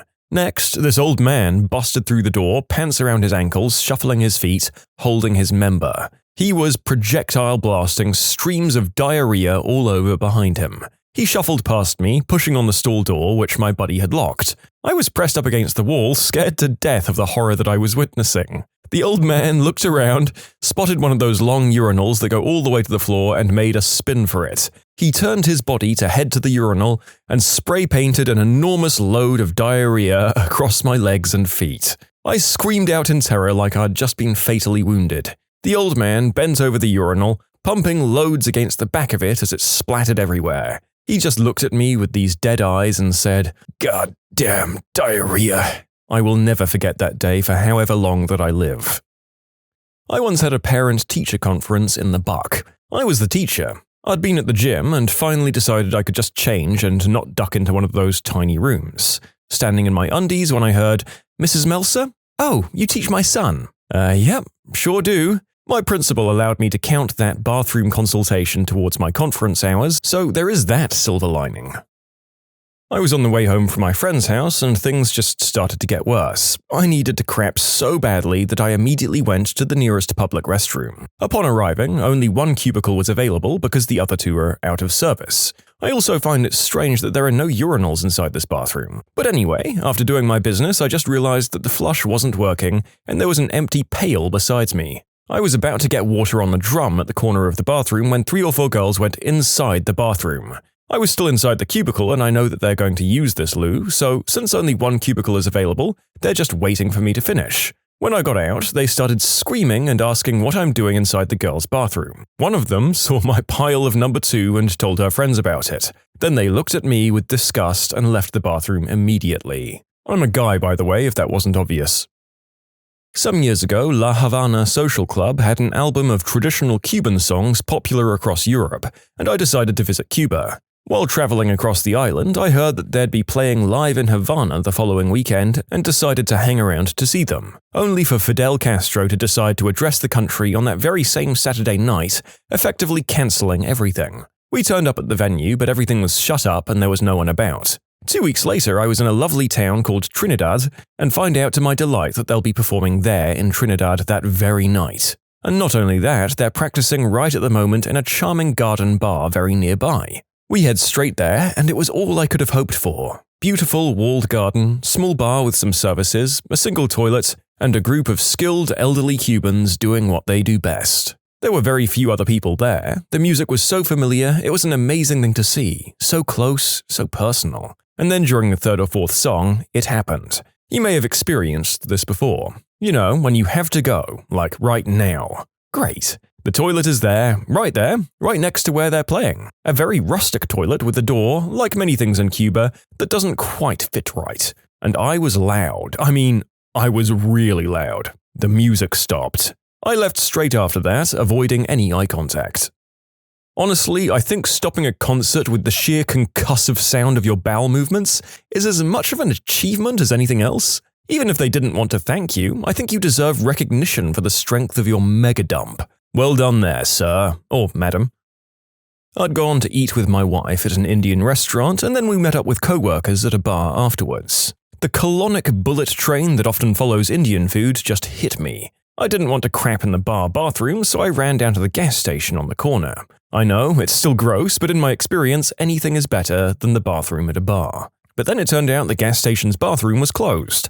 I had no time left and ran back to the bar and into the bathroom. I now realized that 1, the bathroom door didn't lock, and 2, the oddest arrangement for a restroom I'd ever seen was before me. As soon as you open the door, there was no toilet with no stall, followed by the sink, then 2 urinals. I was mortified, but at this point, it's happening. As I sat there, blowing out Indian food, a steady stream of patrons wandered in and out. Every time the door opened, I could see the entire bar. When they washed their hands, we were intimately close, and it was nearly impossible not to make eye contact as I struggled to end this nightmare of face-contorting colon cramps. Eventually, my buddy Brian swung the door open, sees me, and does an about-face while cackling hysterically. I don't know if you've ever tried to wipe your butt while in close contact with strangers, but let me tell ya, it's humiliating. I finally think I'm done with this nightmare and wandered out to my table of co-workers who were all laughing hysterically and clapping. One of my bosses nods to the DJ that announces, "The shameless pooper has now concluded his evil reign over the men's room." And he spins up Doin' That Butt by EU. You can submit your own stories to be featured here on the channel. The story submission link is in the description below. And if you want to listen to some vibey music in the background, check out easymode, also linked below, and subscribe. I went number 2 at the cricket and there was surprisingly no toilet paper. It was before the start of the first women's game of the season, so unsurprisingly, I was alone in the toilet. I had no issues. I had to then wait until the next person came in. After sitting there for about a minute, contemplating whether or not I could use my old cardigan and dump it, a 12-year-old girl came in who passed me under a very decent amount of toilet paper. I said thank you to the girl, but also sung her praises to her mum waiting outside. I was so relieved. In elementary school, we never used the last stall because it was haunted. A junkie shadow boxing in the mirror after he tried to flush his pants down the toilet. I feel very sorry for the poor schmuck that had to clean that up. When I was in middle school, our female gym teacher was relatively masculine and was rumored to be batting for the other team. She was also not a very nice person, probably because she had no choice but to be tough. Anyway, being a middle school and mid-2000s, LGBT issues and people were still considered extremely taboo. A cruel rumor started that she had a camera in the locker room to record all of the girls changing. I thought it was super mean and chose not to perpetuate it. I didn't believe it until I saw it after basketball practice one night. There was a tiny webcam on top of one of the far lockers pointed out across the whole locker room. It had a blinking red light. My blood ran cold. At this point, I should have checked it out or gone to another teacher, but I was 12 and instead decided to ramp up the rumor more and tell all of my friends what I'd seen. The next time I was in the locker room, the webcam was gone. The gym teacher also confronted me about spreading hurtful rumors and asked from where I'd heard it. She effectively managed to shut it down before it reached school administration and nothing ever came of it. It always bothered me because if she was guilty, I tipped her off by spreading gossip, and if she was innocent, I was a huge jerk that perpetuated a homophobic rumor. At this point, I don't know which narrative is accurate. The whole thing just makes me feel bad. Actually, here's one. I was in line at a festival to go to the Portaloo, and there was someone holding up the toilet for a good 15 minutes. Everyone in the line started getting annoyed and ranty until one chick ran up and ripped the door open. There were 2 girls wearing overalls pulled down around their middle, with their fronts hanging out, and they started to yell at everyone while rubbing their noses. They yelled something about having to take a dump, changing sanitary pads, and having a chunder, but me thinks it might have had more to do with the white snow up their butts and noses. I had to go to a meeting across the state. It was a long drive and I'd had a lot of coffee. So I went into the restroom about 30 minutes into the meeting when I thought no one would be in there to have what we in the caffeine addiction business call a rear-end disaster. So I went into the stall and just started going ham. In the words of Danny DeVito, so anyway, I started blasting. You all know what that's about. After the London Blitz was over, I was fumbling around for toilet paper in a half squat, looking less human and more ape than normal, just messing with the TP dispenser because all of the paper was jammed up inside it at a weird angle. I got out and started doing damage control on my butthole when this lady just frickin' burst into my stall. The lock was kind of screwy but absolutely engaged, and I had a purse on the floor as a backup signal to passers-by, but this dolt just frickin' slammed into my stall. She saw my whole situation. I didn't even feel like a human. I felt like a toilet paper monster. There was crap on my butt cheeks, and this lady stumbles in like a gazelle, happening upon 2 lions making gross, disgusting lion love. But does she leave, like a sensible person? Does she say, "Oops, my bad for ripping that lock apart and ignoring the several other unoccupied and obviously open stalls and going directly for the closed-looking one with the noises emanating from it like the gosh damn bombs over London"? No. She looks me dead in the eye and says, "Why didn't you lock the door?" and just waits for an explanation. Like, lady, no. Go away. Now I was the gazelle and she was the frickin' lion. I just took the hand not covered in crappy TP and started slamming the door until she got the hint. I also clogged that toilet, but I plunged it, so no hard feelings. The worst part of all this? I'm technically her boss. Maybe she was desperate too. Maybe she was trying to avoid a similar blitz in her pants and that's why she charged into your stall door like it was the wall and she was the Kool-Aid man. Awkward in any case. I don't understand what had happened to make your butt such a disaster zone, but you do have my sympathy. This is my near-miss story. I had some hot wings, the kind that you need to sign a waiver for, with my cousin just before a dinner with my girlfriend and various members of my family at my brother's father-in-law's house in the rich part of Vancouver. We both managed to finish the wings, but my cousin couldn't hold them down, and 10 minutes later, everything was back up. Not to brag, but I was victorious. Fast forward a couple of hours, I can't eat at dinner and my stomach is feeling awful. I go back to the very fancy bathroom and just chuck up. Nuclear hot sauce is not the nicest thing going in, but coming back out at body temperature and mixed with stomach acid makes it particularly vile and creates a feedback loop that makes me want to throw up more. Eventually, it finishes, I clean up and head back out to the rest of the family. After another hour or so, my girlfriend, uncle, and I go for a walk. About 10 minutes in, I instantly, and I quite literally mean instantly, have to go to the toilet. My gut decides to do a backflip and I had to stop on the spot to close my sphincter. My girlfriend and uncle found this weird and I had to explain the situation. I sent my girlfriend on a scouting mission to find the nearest toilet. Fortunately, half a block away, there's a bar, so in between waves of oncoming craps, I shuffle towards the bar. I get to the toilet and there's just one cubicle currently occupied. I was desperate. I know that soon I won't be able to hold it in. So I have a great idea. I'll go to the women's. I leave the men's and opposite is the women's. It's locked. Turns out it's my girlfriend in there. I go back to the men's. I wait 10 seconds. It's coming. There's no way I'm going to be able to hold it much longer. I look at the urinal.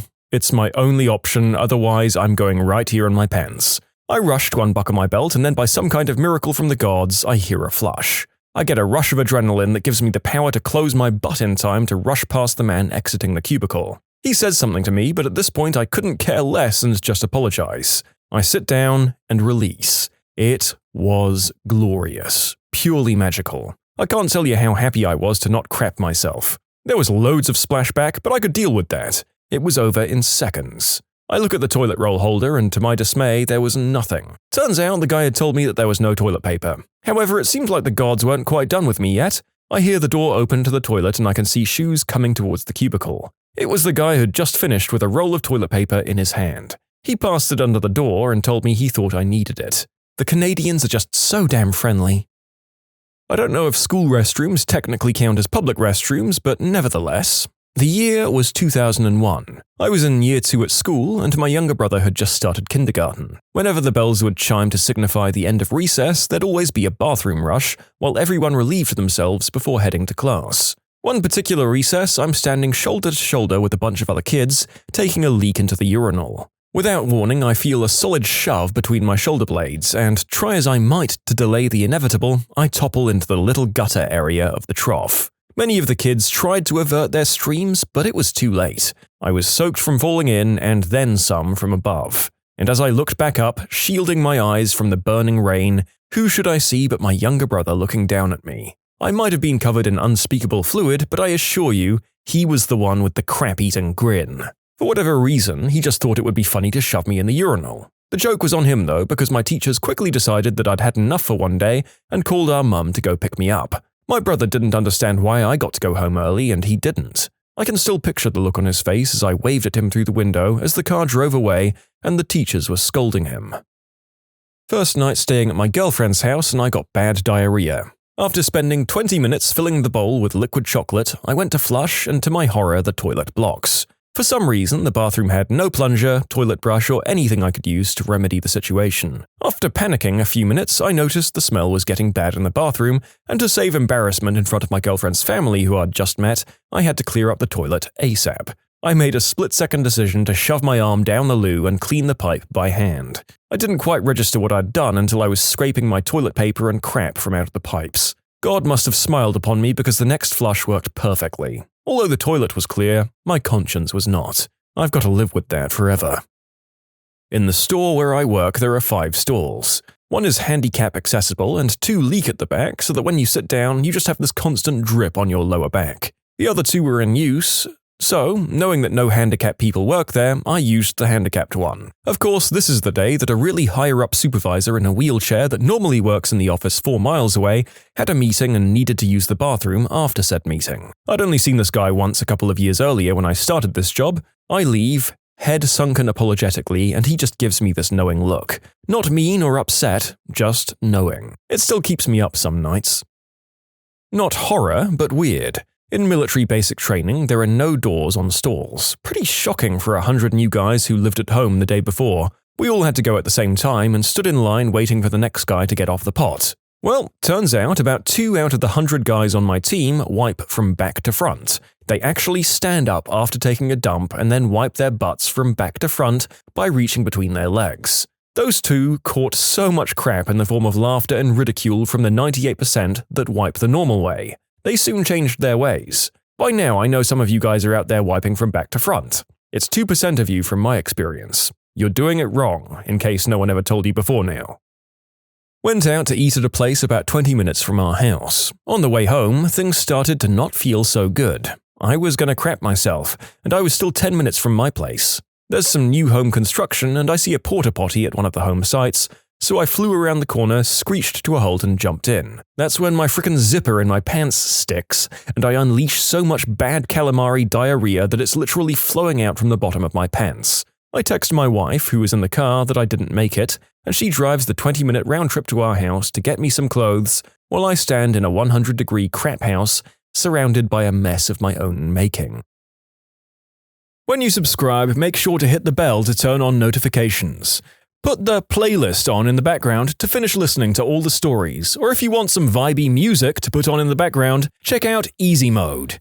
If you like Am I the Genius, give Am I the Jerk a shot. Everything linked in the description.